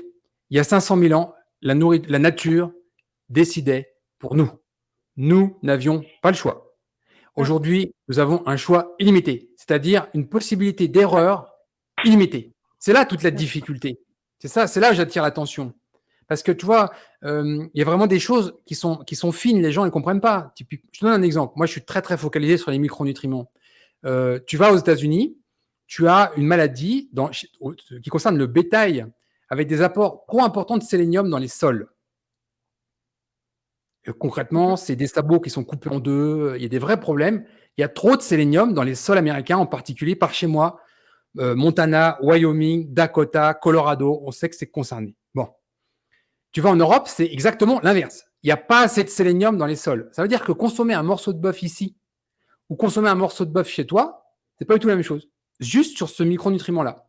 Donc, dans les élevages professionnels, il y a des compléments alimentaires. Ils donnent des compléments aux animaux pour équilibrer ça. Mais ce n'est pas garanti. Il y en a, ils ne le font pas. Donc, ça veut dire que toi, tu n'as pas la garantie dans ce que tu vas manger que tu vas avoir l'apport suffisant. À l'époque, la nature, en fait, faisait une telle mixité, une telle variété des animaux différents, des espèces différentes. Moi, ma grand-mère, elle a passé beaucoup de temps au Gabon. Mes grands-parents étaient expatriés au Gabon. Elle m'a raconté tout ce qu'elle a cuisiné. Ça allait de l'éléphant au serpent, tout y passait. Hein. Des trucs que personne ne consomme. Tu vois, quand tu es dans cet environnement sauvage avec plein d'animaux différents, tu vas consommer ce que tu vas trouver. Je voyais une vidéo de Tim Noakes il n'y a pas très longtemps qui était interviewé par une journaliste en Afrique du Sud. Cette journaliste a fait un travail incroyable en allant voir les seules populations ancestrales qui nous restent aujourd'hui. Elle était en Mongolie, Afrique du Sud. Là, elle allait en Papouasie-Nouvelle-Guinée. Elle a expliqué en Afrique du Sud que quand les deux populations ancestrales d'Afrique du Sud allaient chasser, 60% de ce qu'ils chassaient, c'était du babouin. Et le premier truc qu'ils mangeaient, c'était la cervelle. Ils se battaient pour manger la cervelle. Aujourd'hui, la cervelle n'est pas consommée ou peu consommée. Tu vois ce que je veux dire? C'est qu'on avait un mode de vie à l'époque où personne n'avait des opinions ou quoi que ce soit. Les gens, ils mangeaient ce qu'ils avaient. La nature choisissait pour eux. Et nous, aujourd'hui, on a une telle diversité, on a un tel choix possible que les possibilités de se gourer sont immenses. Et quand on veut mimer exactement ce qu'on faisait dans une population ancestrale, déjà, tu sais, plus tu te rapproches du mouvement carnivore, plus tu as des extrémistes. Alors, tu as déjà des gens qui sont carnivores, puis tu as les autres qui vont dire « Ah non, non, toi, tu n'es pas en carnivore, tu cuis tes aliments. Moi, je mange tout cru. » Tu vois? Puis après, tu as ceux qui te disent « Ouais, non, mais moi, je tue la bête, je mange le jour même. Toi, tu n'es pas un vrai carnivore non plus. » Là, on en arrive à ces extrémités-là qui n'ont pas de sens pour moi. Moi, je suis pas du tout dans ce dogme-là. Et souvent, quand je vois des discussions où on parle trop de « Oui, tu as mangé trop de grammes de citron. » Non, pour moi, c'est ça que j'ai aimé. Et c'est ça dont j'ai eu besoin. C'est ça que j'ai aimé dans l'idée de l'alimentation carnivore made in USA. C'est que tu as faim, tu as de la nourriture dans toi, c'est de la viande, tu manges et tu te poses pas la question. Si après, tu peaufines, t'affines en fonction de toi, parce que ça marche pour toi, ça marche pas pour toi, et puis que tu découvres au fur et à mesure ce qui te correspond. Exactement. Génial, mais par contre, de pas imposer, de ni juger, ni imposer, ni, Je suis comme d'accord. tu dis, Il y en a trop. quantifier, c'est cru, c'est pas cru. Il y en a trop. Ouais. Il y en a trop. Et, Tu as des gens, par exemple, ça ils ont enlève des problèmes. T'as des gens qui ont des problèmes d'acidité gastrique, mais des vrais Ouais. problèmes d'acidité gastrique. Ils prennent des médicaments, ils sont en accalodrie, ils ont un pH 7 neutre dans l'estomac. Qu'est-ce que tu vas mettre un homard avec 1,5 kg de viande là-dedans? Ça va être un carnage. Tu peux Tu as pas. des gens Il y qui en ont a des qui ont problèmes de besoin, oui. vidange gastrique précoce. C'est-à-dire que la bolée intestinale de l'estomac ne reste pas suffisamment longtemps dans l'estomac, ça tombe dans l'intestin trop rapidement, il y a des putréfactions de protéines, etc. Ces gens-là, ils doivent parfaitement adapter leur alimentation. Tu ne peux pas faire quelque chose de standardisé qui s'appliquera à tout le monde. Ouais. Oui, en théorie, oui, les populations ancestrales, tu sais, quand tu prends les premières photos qui ont été faites à la fin du 19e siècle des populations ancestrales africaines, tu vois des groupes d'hommes en Afrique, tu en as 50, ils sont tous identiques. Il n'y en a pas un qui a un pet de graisse, ils font à peu près tous la même poids, ils sont athlétiques de la même manière, etc. Ben oui, mais ça, c'était à une époque, en fait, où la nature a fait qu'on a été très standardisé. On avait tous le même mode de vie, on mangeait tous la même alimentation, on faisait tous les mêmes efforts, etc. Aujourd'hui, quand on voit des gens qui ont des syndromes très différents, et l'air dans l'eau, c'est un problème, tu as des gens qui ont des problèmes de stéatose hépatique, tu as des gens qui ont des problèmes de vésicule biliaire qui leur a été enlevée, tu as des gens qui ont des problèmes de chronobiologie parce qu'ils ne savent plus dormir, etc., etc. Ça fait des contextes très différents qui fait qu'une chose va parfaitement marcher chez quelqu'un et la même chose va totalement échouer chez l'autre. Donc, il faut comprendre et il faut savoir arbitrer différemment. Ah ouais. Et ne pas imposer, ne pas imposer sa manière de voir l'alimentation, que ce soit cétogène ou carnivore. Il y a des personnes que j'ai eues autour de moi qui se sont tentées, qui ont trouvé ça génial. Alors, au tout début, beaucoup très dubitatifs en disant mais c'est quoi ce truc? Déjà, tu vas pas tenir, oh tu vas reprendre du poids, oh, enfin j'ai tout entendu. Au final, bah non, je l'ai pas repris et puis bah non, je vais très bien. Et comme tu disais tout à l'heure, on est toujours vivant, donc tant mieux. Et d'autres qui ont tenté, mais pareil avec l'idée qu'il fallait manger que comme ça ou que à l'eau. Enfin, au final, ils se sont plantés, ils n'ont pas tenu 3 mois, puis ils ont lâché parce que justement, bah, ils n'ont pas compris le principe de base où il y a justement pas de principe. Exactement. Faut faire ça, le plus simple, le mieux. Et c'est ça aussi qui, dans mon histoire à moi, qui était important, c'était libérateur. C'est justement libérateur de pas se prendre la tête avec savoir ce que tu vas manger et combien. T'as faim ce jour-là, bah tu manges. T'as pas faim, tu manges pas. Moi, le OMAD, c'est pas pour, c'est vraiment pas pour continuer à perdre du poids, parce qu'en fait, du jour où j'ai fini de perdre du poids, j'ai jamais repris, j'ai jamais perdu. J'aurais aimé, attention, à mon tour de taille, adorerais faire la petite taille de moins pour rentrer dans le pantalon dans lequel j'arrive toujours pas à rentrer. Je m'en fous si je sens que c'est mon poids de forme et si ça me va, et si dans 1-2 ans avec la ménopause ou autre, je voyais que je reprenais, peut-être que mon corps changeait, je ne changerais pas pour autant ma manière de manger parce que ça me va. Je me permets maintenant des verres d'alcool que je me serais pas permise. Ça fait peut-être quelques mois depuis l'été dernier, donc 8 mois, on va dire, que j'ai recommencé à réintégrer un petit peu alors du vin, pourquoi pas une fois de temps en temps, mais dans ma tête c'est végétal. Alors du coup, au bout de 2 verres, je suis pas à l'aise. Par contre, le rhum bien distillé passe super bien. Il n'a pas d'impact sur moi parce que j'avais très peur de ça.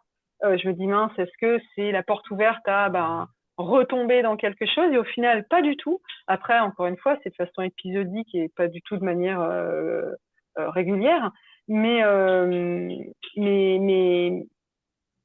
comment dire, je trouve, enfin, j'en perds mes mots, mais l'important, c'est de savoir si toi, t'es en bonne santé, si ça te convient. Et en face, il y a plein de groupes, hein, que ce soit les groupes américains d'ailleurs ou les groupes français, hein, dans lesquels il y a beaucoup de conversations. Je trouve ça très intéressant. Et puis j'ai vraiment à cœur que les gens qui commencent et qui découvrent se sentent encouragés, parce que moi, à cette époque-là, j'ai eu cruellement besoin de cet encouragement-là, de comprendre pourquoi les végétaux, au final, c'était pas si bien, pourquoi on avait passé notre vie à apprendre qu'il fallait manger 5 fruits et légumes par jour parce que c'était bien, et puis après, on va te coller une cuillère de Lansoil, de laxatif dans la bouche parce qu'au final, ça le fait pas. Et Et j'ai aimé ça. Et c'est vrai que de découvrir maintenant dans certains dialogues, podcasts ou autres, même de gens très connus, hein, qui ont commencé à virer un peu mode en disant ouais tiens faut faire ci, faut faire ça parce que c'est bien. Non, revenons au basique. Revenons au basique. Mhm. Tu lâches les végétaux, tu lâches l'huile d'olive, tu lâches l'ail. Moi, j'adorais l'ail. Ben, j'ai découvert au final avec le temps que je le digérais pas du tout. Par contre, j'ai découvert en mangeant un plat il y a pas longtemps que le gingembre, aucun problème. Donc, s'il y en a dans mon assiette, je vais pas le jeter. Euh, mais c'est là où au final, ça te permet de redécouvrir au final ce que ton corps va accepter et n'acceptera pas. Tout Bien simplement. sûr. En fait, tu as retrouvé un socle solide qui est censé fonctionner pour tout le monde. Ouais. Et après, selon les pathologies, selon les gens, etc., tu sais, moi, je suis très fan de l'approche paléocétogène de Todt et Clément en Hongrie, parce qu'ils ont des résultats remarquables avec plein de pathologies très lourdes. Et c'est comme ça qu'ils fonctionnent. Il est ultra radical, leur régime, y compris pas de thé, pas de café, pas d'œufs, rien du tout en phase d'induction. Et après, éventuellement, les gens réincorporent. Et c'est qu'en réincorporant que tu vois ce qui te pose des problèmes.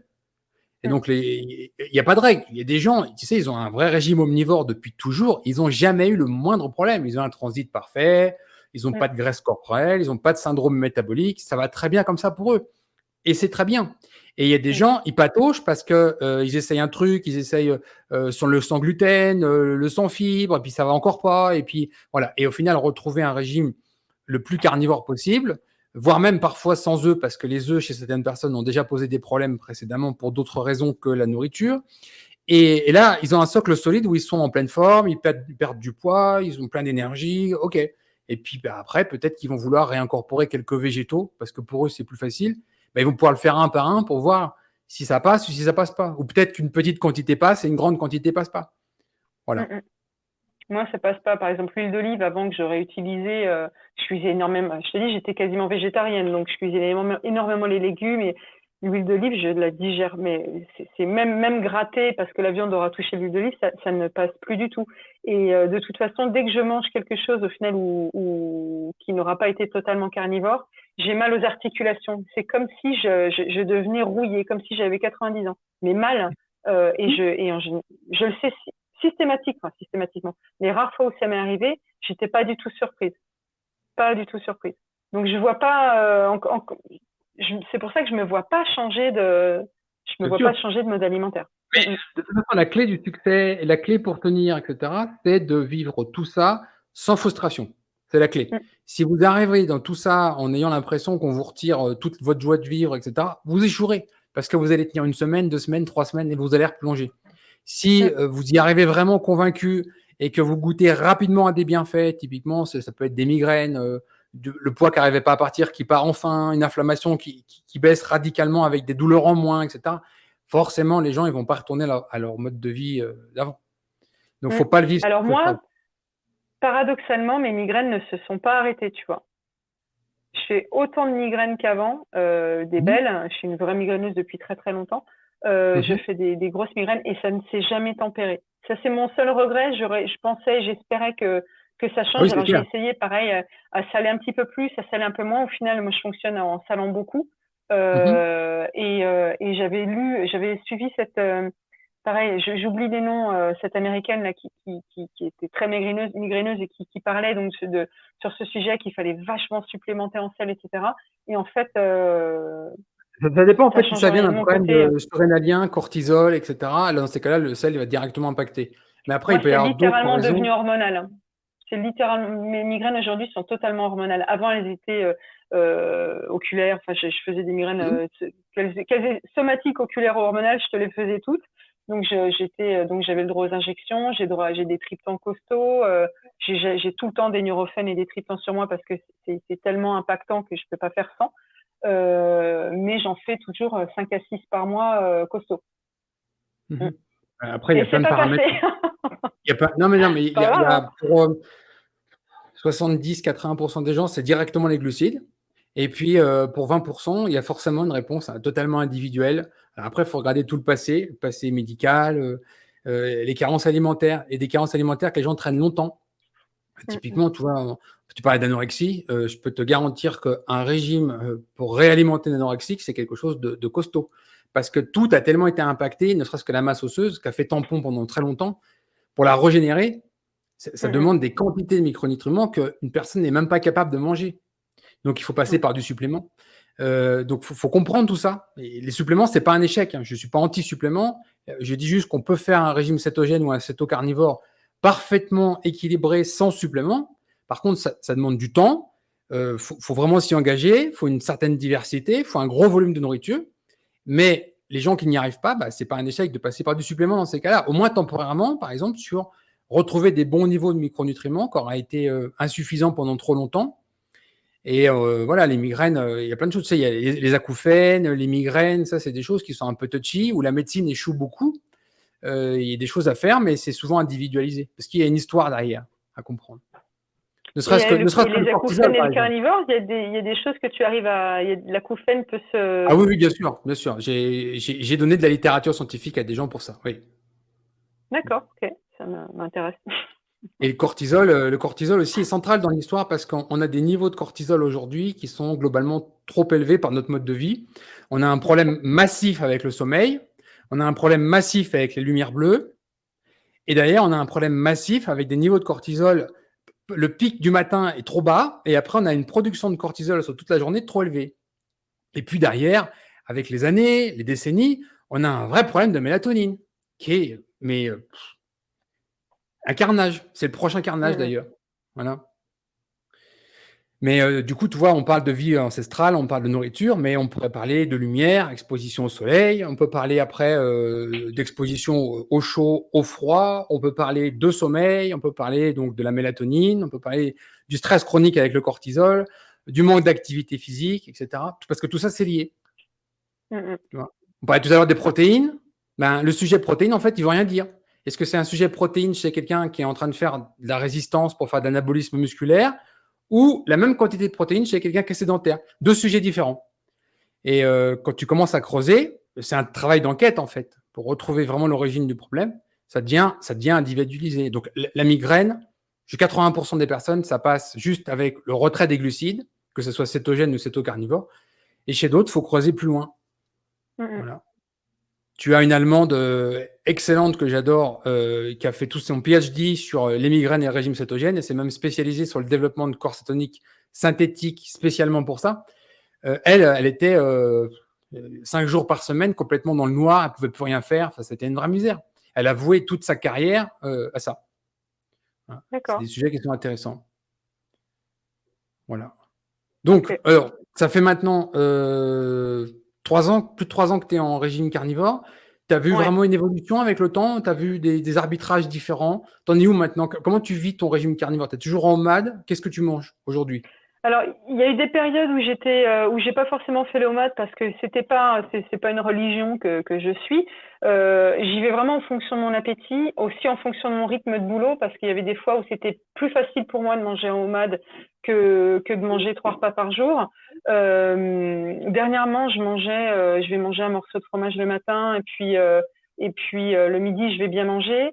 Je suis pas quelqu'un qui mange le soir particulièrement, mais c'est pareil, j'étais pas contre. Encore une fois, vie de famille aidant.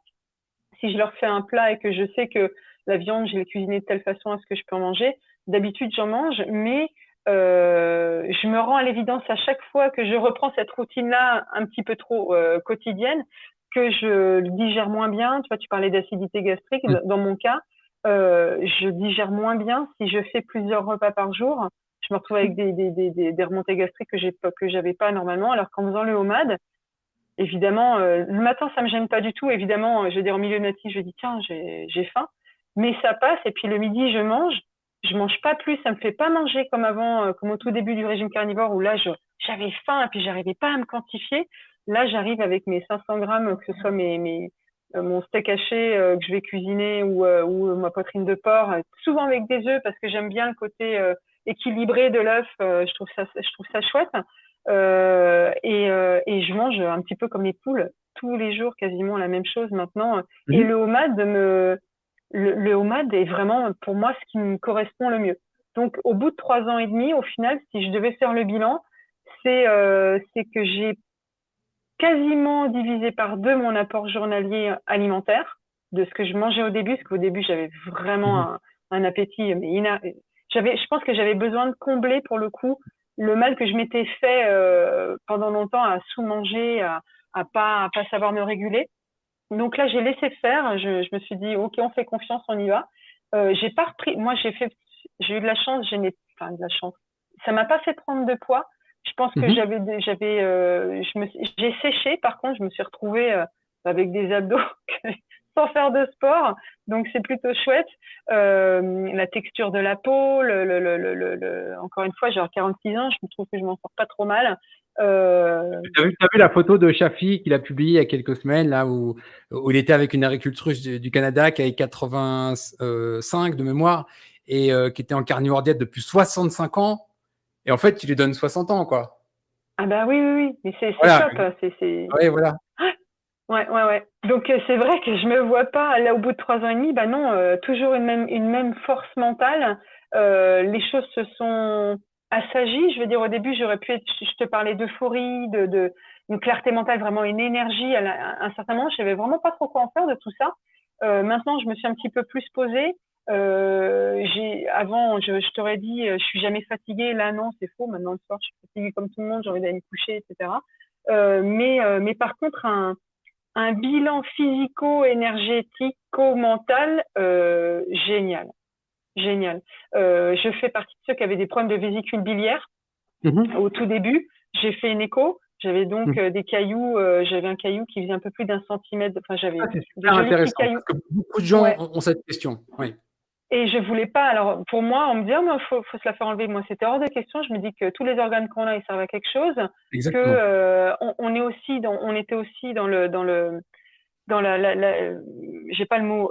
On va dire oui, c'est pas bon, il faut l'enlever. T'as des cailloux, mais j'ai des cailloux. Pourquoi? Parce que pendant tant d'années derrière, j'avais tellement pas fait de cuisiner au gras, j'avais tellement pas consommé que tout ce liquide qui est censé être une pompe, qui travaille et qui excrète, qui excrète, qui refait, qui du coup qui se garde bien lubrifié, etc. Bah en final, tout avait calcifié, donc évidemment j'avais des cailloux. Les premiers temps de carnivore diet, bah, quand tu manges gras, bah, tout le monde le dit, comment tu fais pour supporter le gras, ça va pas, j'ai des diarrhées, etc. Déjà, bah, t'évites le gras liquide cuit, mais ça, on le sait petit à petit. Maintenant, je ne perds jamais le gras cuit de mon assiette, je le reverse sur la viande, il n'y a pas de perte et je le digère très très bien. J'ai eu un passage, je crois au bout de 2-3 mois, j'avais des crises forcément de vésicule, mais qui me clouaient au lit. Puis c'est très crescendo, tu commences à avoir un peu mal à l'estomac, tu sais pas où c'est, ça te fait une pointe. Et puis plus les heures passent, plus ça te fait mal et ça irradie dans le dos. Enfin, c'était. Et je me traînais ça depuis que j'avais 20 ans. Et les médecins à ce moment-là, enfin quand je consultais, me donnaient des cachets pour l'ulcère parce qu'ils pensaient que c'était dû au stress. Donc j'ai eu le droit aux anxiolytiques à un certain moment donné et donc au cachet pour les ulcères. Jusqu'au moment où, lors d'une réunion carnivore, d'une visio comme ça carnivore avec un groupe Facebook France, on parlait de tout ça, j'évoquais mes problèmes de vésicule et une acupunctrice qui était juste spectateur m'a contacté, je tairai son nom et puis le procédé, et on a conversé après sur le sujet. Elle m'a dit, bah, écoute, il y a cette technique-là qui peut marcher, etc. Ça peut te faire passer les cailloux et tu garderas ta vésicule. Bah, ça n'a pas loupé. J'ai fait ce qu'elle m'a dit de faire. Et je n'ai plus jamais eu de crise alors que c'était fréquent. Le moindre repas trop riche ou en tout cas avec surtout de la graisse. Le pire, c'était les restos chinois où tout est frit.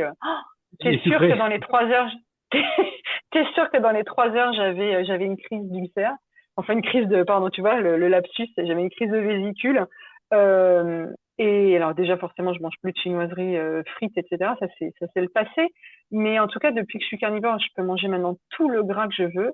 Je n'ai plus jamais eu de crise. Donc, perso, je dirais pas, je suis contre les gens qui enlèvent leur vésicule parce que là aussi, tout le monde est différent, puis on a chacun nos problèmes de santé. Moi, je ne veux pas dire ça, parce que je l'ai expliqué dans la Ceto Academy, sur notre site depuis 2015. Cette question de vésicule biliaire, il ne doit pas se passer une semaine depuis 10 ans sans que je l'ai.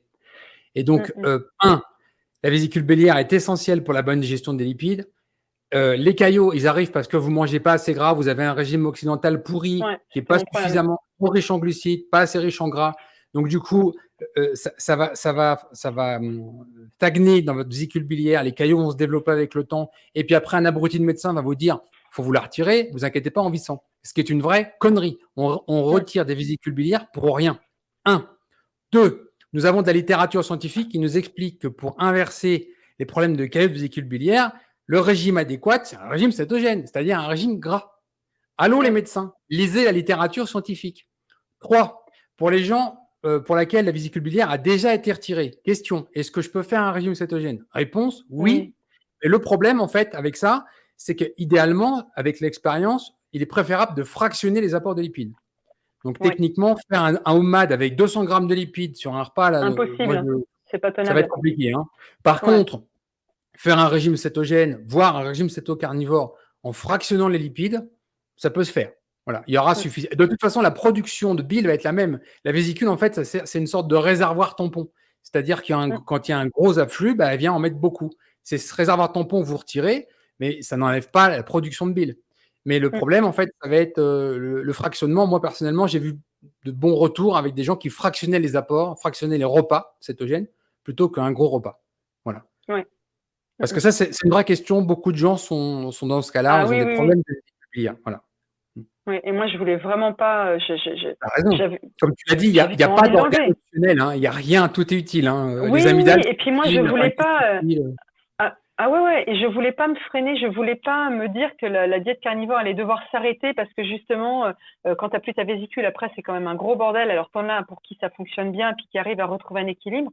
Et moi, j'avais pas envie de me dire non, je suis pas arrivée à être aussi bien dans ma peau et puis aussi contente de ce que je fais et puis aussi convaincue du bien fondé de ma manière de manger aujourd'hui pour tout foutre en l'air parce qu'on m'enlève ma vésicule, quoi. C'était pas dans mon équation, ça marchait pas.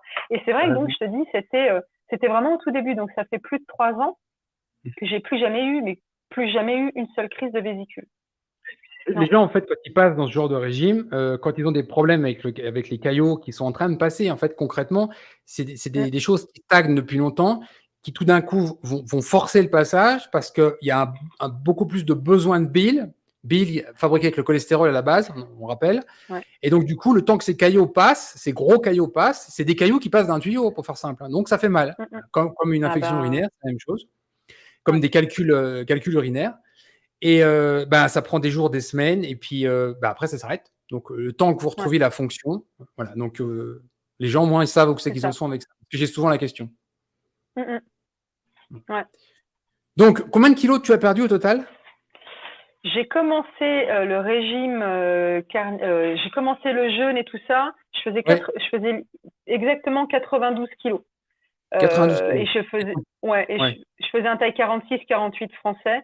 Je me suis mariée, je te dis, la semaine d'avant, et je faisais un 44 très très serré en haut dans ma robe. Et donc, ces fameux 92 kilos à coups de pain au chocolat, de tout ce que tu veux. Hein. C'était vraiment la nourriture. La nourriture, je remplissais, je te dis, mes vides. Et je suis descendue, je me pèse plus. La balance existe, elle est quelque part, mais je me suis plus pesée. Et j'avais perdu, dernière nouvelle, 27 kilos. Et je fais un 40 aujourd'hui. Ouais. Voilà. 27 kilos, des problèmes de vésicule biliaire qui sont passés, ta peau, ton énergie, l'eczéma complètement disparu. Complètement disparu. Et j'en avais beaucoup. Hein. Même ma grand-mère faisait du psoriasis. C'est vraiment un problème de peau qu'on a chez nous. C'est différent. Les deux sont un peu opposés. D'un côté, tu as un TH1 dominant, l'autre, tu as un TH2. Mais bon, c'est un problème de perméabilité intestinale, c'est un problème d'inflammation. OK. Et ce fameux problème de transit qui était quand même ultra handicapant, disparu.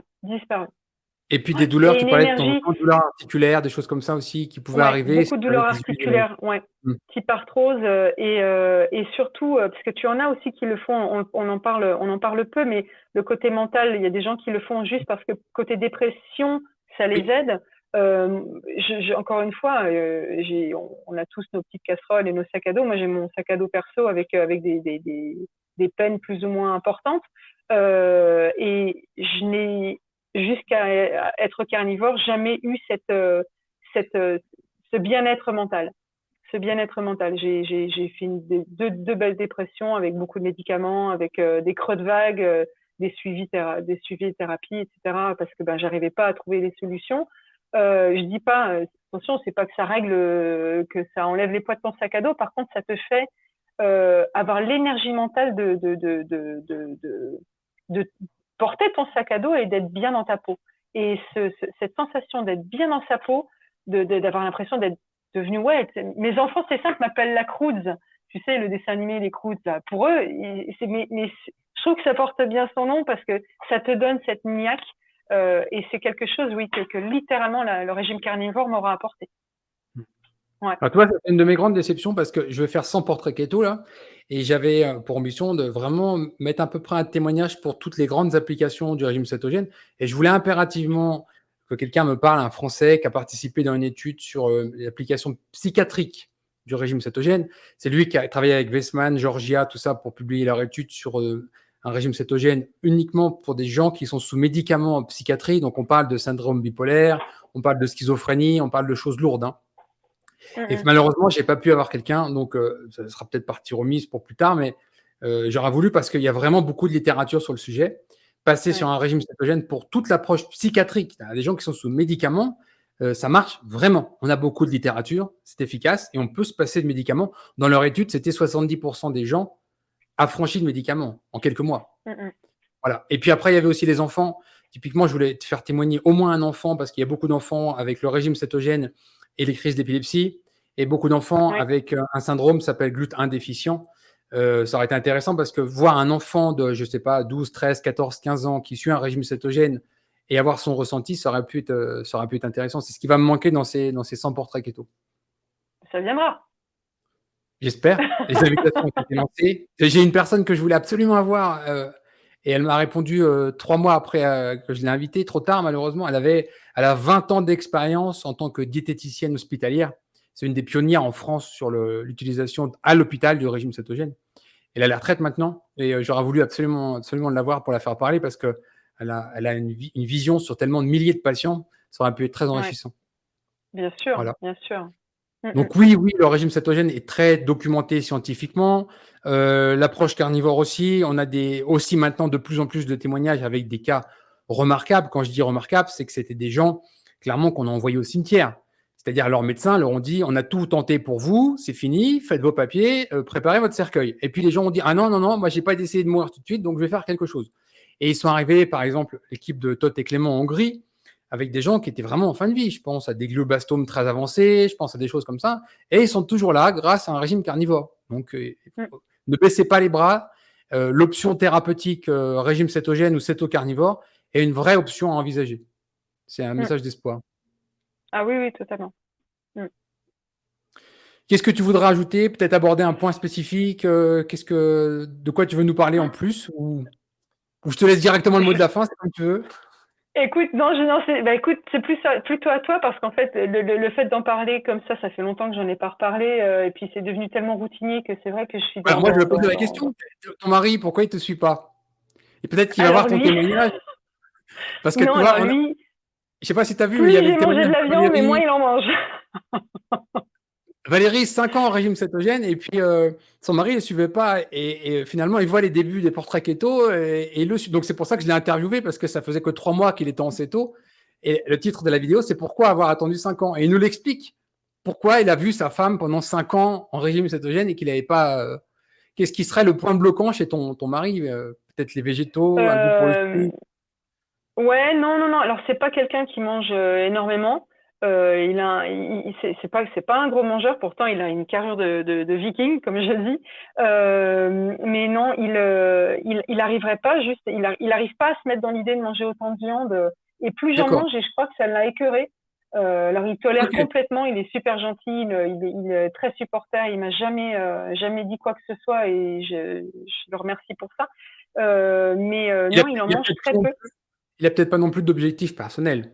Non, et puis il en a pas du tout besoin. Maladie, etc. Ouais. Non, il est nickel, il en a pas besoin. Pareil, les enfants, je veux pas leur imposer ça parce qu'ils vont très bien. Et puis tant que je trouve que c'est des décisions un peu très personnelles, donc c'est un peu comme les véganes qui imposeraient à leurs gamins d'être véganes, tu vois. J'ai pas envie je me dis, ils me voient faire. Ça se discute parce que, tu vois, aujourd'hui, tu vas utiliser le régime occidental comme base parce que tout le monde le fait. Mais sur quelle base scientifique tu as pris cette décision? Oui, c'est vrai. Est-ce que tu as vraiment réfléchi en disant, c'est la nourriture la plus appropriée pour que mes enfants soient en bonne santé, pas de carence, etc. Est-ce que tu t'es posé vraiment cette question? Non, parce que tout le monde le fait en fait. La cantine, c'est comme ça, Ouais. la restauration, c'est comme ça, les amis, la famille, tout le monde fait comme ça, donc tu fais comme ça. Et tu as l'impression, toi, d'avoir un régime différent, alors qu'on pourrait peut-être voir la chose en faisant place nette, Ouais. feuille blanche, question, ouais. quel est le régime le plus approprié pour un enfant? Et comment le formuler? Voilà, ça c'est une bonne question. Et en face, si on met les réponses, on n'en arriverait peut-être pas aujourd'hui à ce que les enfants mangent.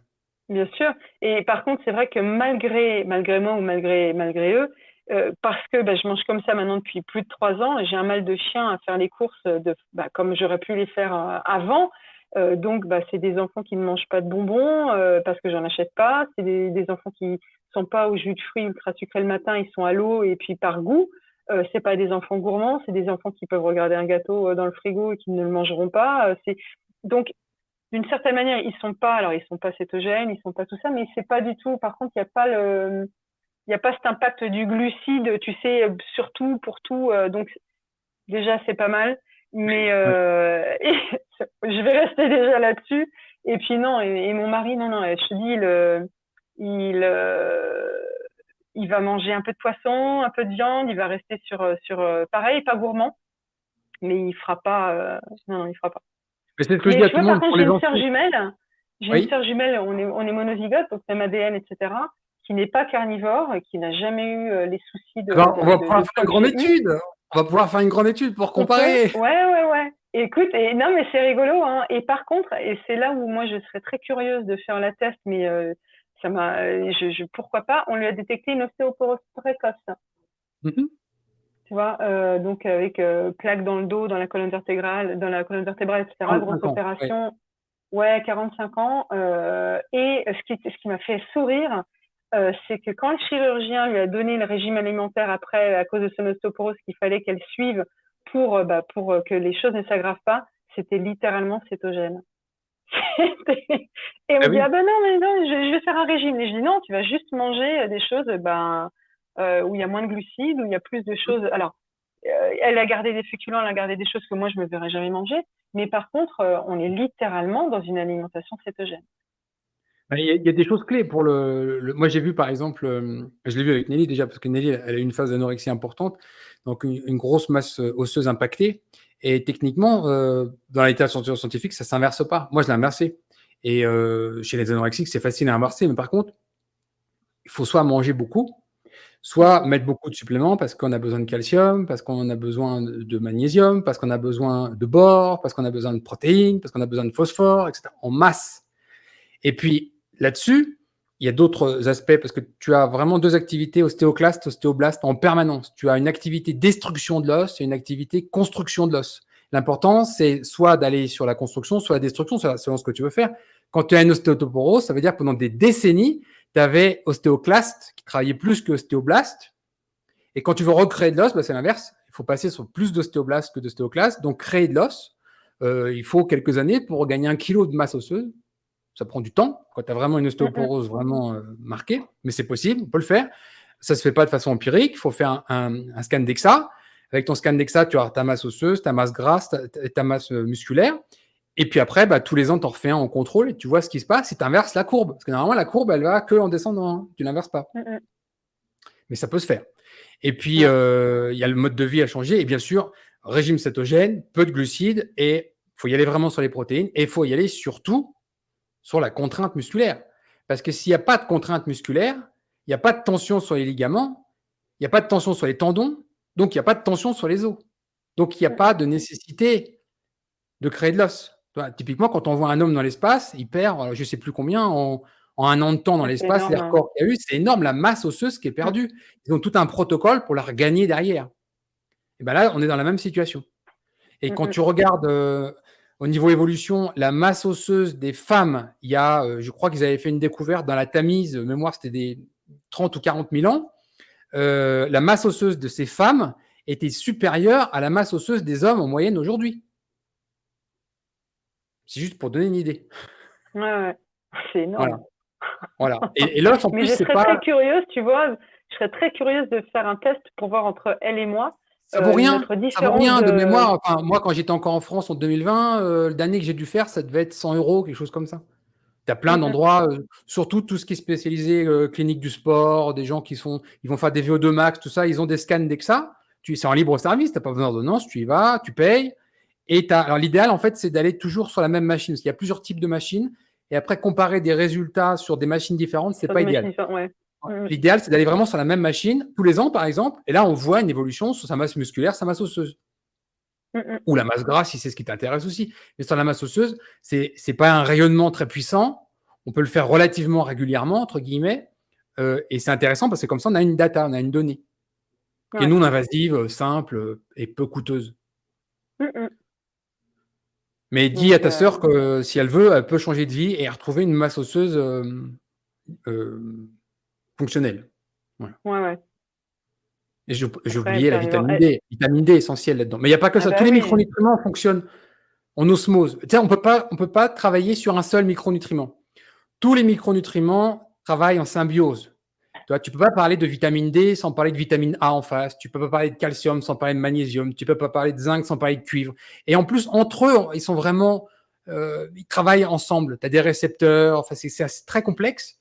Et l'important, c'est d'avoir quelque chose d'équilibré. Voilà. Ça sert à rien de travailler sur un micronutriment à dose massive. Toi, typiquement, tu peux amener autant d'iode que tu veux. Si en face, tu n'amènes pas suffisamment de sélénium, ton iode ne sert à rien. Tu vois, par exemple, pour ton activité thyroïdienne. L'iode fonctionne avec le sélénium. Donc, l'important, c'est de trouver le bon équilibre entre tout ça. Mais tout est relié. Voilà. C'est ça que je veux dire. Ouais. Après, quand on voit tous les compléments alimentaires qui sont disponibles pour les gens qui veulent supplémenter, excuse-moi la vulgarité, mais il y a quand même un bon paquet de merde dans les pharmacies où au final on te vend des choses qui sont tellement mal dosées. Tu te retrouves avec beaucoup trop de potassium de l'un, mais rien en magnésium. Et puis, enfin, peu importe les compléments. Déjà, en France, tu n'as pas la culture du supplément. Déjà, la France, c'est 50 ans de retard sur le sujet. Bon, il faut être clair. Les Américains, c'est les champions du monde sur le sujet. Mais chez les Américains, tu as la pire merde qui côtoie des produits excellents. Toi, typiquement, moi, je travaille avec beaucoup de sportifs professionnels, des gens qui vont passer des tests antidopage réguliers. Donc, j'ai mes marques favorites parce qu'on a des certificats qui montrent qu'il n'y a pas de contamination de produits dopants, etc. etc. C'est des suppléments qui coûtent très, très cher. De l'autre côté, tu as des niveaux inférieurs de suppléments qui sont largement suffisants. J'ai aucune action, aucun lien avec ces marques. Moi, il y a des marques que j'aime bien parce que c'est pas délirant en prix, ça reste relativement accessible et c'est de bonne qualité. Parce qu'il y a aussi des problèmes d'adjuvants. Tu as beaucoup d'adjuvants dans ces compléments qui sont littéralement de la merde aussi. Tu as des formes qui sont non métabolisables, c'est-à-dire tu peux prendre un minéral par exemple et tu as 25 formes de ce minéral de façon différente. Tu as des minéraux qui vont être très bien absorbés, puis d'autres, ça va vraiment être de la merde, ça va servir à rien, ça va rester dans l'intestin, jamais absorbé. Donc, il faut regarder tout ça, c'est un peu compliqué. Mais il y a vraiment des choses à faire avec des suppléments. Typiquement, je donne toujours l'exemple de la vitamine D. Une petite fiole de vitamine D pour 6 mois, ça vaut 8 ou 9 $ en dose journalière. En France, ne serait-ce que de trouver ça, c'est quasi introuvable. Ils sont juste avec leur monodose à 250 000 qui ne représentent rien. Mais forcément, elles sont prescrites par les médecins. Ah, on a eu une petite coupure. Je ne sais pas si on va te retrouver. C'était forcément. Ouais. Donc, excusez-nous pour cette petite coupure technique. Donc, la vitamine D sur les monodoses de 250 000 unités internationales prescrites par les médecins, les gens ne voient que par ça, alors que c'est même pas physiologique. Parce que même si tu prends un coup de soleil, au maximum, t'es pas à ces doses-là, quoi. Ça n'a pas de sens. Donc, on n'a pas la culture du supplément en France, malheureusement. Et ne serait-ce que les problèmes d'iode ou les problèmes de vitamine D, c'est un vrai carnage, vraiment, carnage. Il y a des conséquences sur la santé qui sont colossales. Et on passe complètement à côté du sujet, avec des choses qui valent vraiment rien. Ne serait-ce que l'iode. Hein. Ne serait-ce que l'iode. Tu sais, il y a un grand médecin belge, un professeur de médecine belge très reconnu, qui avait fait beaucoup de papiers sur l'iode. 80% d'insuffisance dans toute l'Europe. Il avait été en Afrique, il a été en Amérique du Sud, il a été partout. Et l'iode, toujours pas considéré. Il n'y a pas assez d'apport d'iode en Occident. Ils ont montré encore des études récentes, 10 points de QI perdus parce qu'il y a des apports insuffisants d'iode chez la femme enceinte. 10 points de QI. C'est des grandes études avec beaucoup d'auteurs, c'est très dans des grandes revues. Personne n'en parle. Pourtant, c'est là. Hein. Voilà. Donc, les micronutriments, c'est quelque chose de très, très important. S'ils sont négligés, il y a des vraies conséquences. Les gens, ils tournent autour du problème sans jamais trouver l'origine. micronutriments, c'est central. Voilà. Ouais. Et pour les enfants, je voulais rajouter une petite chose. Même si vous ne passez pas vos enfants en cétogène ou en carnivore, etc., privilégiez un apport important de protéines le matin. Ah Idéalement, oui, alors les moi, œufs, c'est très bien. Voilà. ma fille, œuf bacon le matin. Idéal. Et c'est pour bien démarrer la journée. Même si ça reste très riche en glucides. Déjà, ça, le matin, c'est super important. Ah oui, oui. Non, je pense qu'il me voit tellement manger comme ça qu'au final, je déteins malgré moi sur ce qu'ils apprécient ou tu vois. Donc là-dessus, c'est cool. Ouais. Et puis après, ils feront leur chemin et en grandissant, on verra bien. Hein, bien sûr. Bien sûr. Ouais. Mais tu sais, il y a aussi toujours le même biais. C'est-à-dire que tant que les gens n'ont pas un objectif précis et pour envisager un changement d'alimentation, ils ne changent pas. Et c'est logique. Voilà. Ouais. Parce qu'ils n'en voient pas la nécessité alors que de Exactement. temps en temps. Tu ne vas pas parler à un ado de 15 ans de longévité ou de problème d'arthrose ou toi. Ils s'en foutent. Hein. Ça lui passe par-dessus la tête, quoi. C'est clair. Voilà. C'est clair. Mais après, ils auront tellement vu le changement chez moi. Ils le comprendront plus tard parce ils étaient vraiment petits quand j'ai commencé. Mais quand ils verront les photos, quand ils verront où je vois mon mari, ils savent que je suis plus la même femme aujourd'hui que je l'étais au début. Ne serait-ce que moralement, justement. C'est là où, au final, tout ce voyage alimentaire, il aurait été au départ pour un simple but de perte de poids et au final, j'aurais gagné tellement plus. Donc, c'est que du bonheur. Mais c'est pour ça aussi que moi, personnellement, je m'oppose à cette vision régime cétogène et perte de poids, parce que s'il y a déjà un problème de poids, c'est qu'il y a un problème métabolique derrière. Et finalement, la vraie question, c'est résoudre le problème métabolique et on gagne la résolution du problème de poids après. Vouloir arriver là-dessus juste sur un problème de poids, c'est encore être dans le logiciel hypocalories, affamé, c'est pas bon, tu vois. Et on l'a vu avec les gens qui sont arrivés en carnivore diète, qui ont mangé à satiété, qui ont pris du poids pour en perdre après. Ouais. Et ça c'est radical. Le corps se rééquilibre, bien sûr. Exactement. Il va se réparer et après, il va perdre le surplus. Mais il va d'abord prendre le temps de se réparer et c'est bien. C'est ça. Et t'imagines quand tu dis aux gens que cette approche alimentaire, régime céto-carnivore, permet à des gens qui font 30 kilos en anorexie, en risque vital, de reprendre du poids, et on leur dit manger carnivore à satiété. Et quelqu'un qui sera en obésité morbide, entre guillemets, avec un IMC au-delà de 35, on lui dit la même chose. Manger carnivore à satiété. En fait, c'est le même programme pour arriver au même résultat, c'est un poids de santé. Exactement. Voilà. Exactement. Ouais. Écoute, en espérant que de plus en plus de gens redécouvrent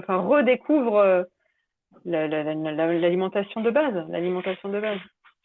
Quand je fais mes courses, moi je fais beaucoup de drive parce que justement, quand tu vas dans les supermarchés, mais à chaque fois, j'hallucine de tous ces rayons qui sont en fait d'une inutilité totale avec où c'est juste du sucre sur du sucre sur du sucre sur du colorant sur de l'adjuvant sur du produit chimique et on va te vendre ça comme quoi c'est bon pour la santé ou enfin t'hallucines quoi.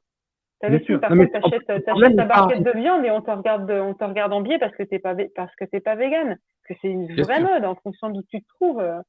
Mais là en plus, la pression politique va être telle que ça risque d'être compliqué dans les années à venir parce qu'il y a un tel lobby, il y a tellement d'argent sur le fait de vouloir faire devenir l'humanité végane qu'il va y avoir des réglementations et la taxe carbone sur les protéines animales ou des choses comme ça. Ça, c'est clair que ça va être compliqué à gérer. Oui. Parce que les lobbies sont puissants. Je ferai paître une vache dans mon jardin et puis une fois par an, je lui ferai sa prière et un bœuf par an. Et elle finira dans le congélateur. Ouais. Mais avec tout mon amour. Hein. Mais tu sais, il y a un animal qui est très majestueux que vous n'avez pas en Europe, qu'on a ici aux États-Unis, c'est le bison. Ouais. Parce que le bison, l'élevage de bison, c'est particulier. C'est pas un bœuf du tout. Hein. C'est pas le petit truc que tu vas caresser dans le pré. Non. Le bison, il s'élève tout seul, il se débrouille, il est au pâturage. Et quand ils en ont besoin d'un, ils le tuent à la carabine, à distance. Une balle, gros calibre, mort, net. C'est comme ça qu'ils font. Après, ils le chargent. C'est pas des animaux que tu vas mettre dans des camions, des trucs comme ça.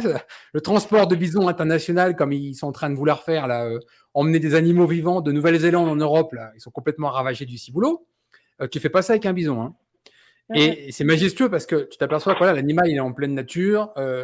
L'élevage s'est fait complètement indépendamment de l'homme. Il est tué avec une balle. Il souffre pas, net. c'est réglé. Et un bison, il va nourrir une famille entière pour 1 an, quoi. Donc, tu tues un animal pour l'année. Hein. Ouais. Bien sûr.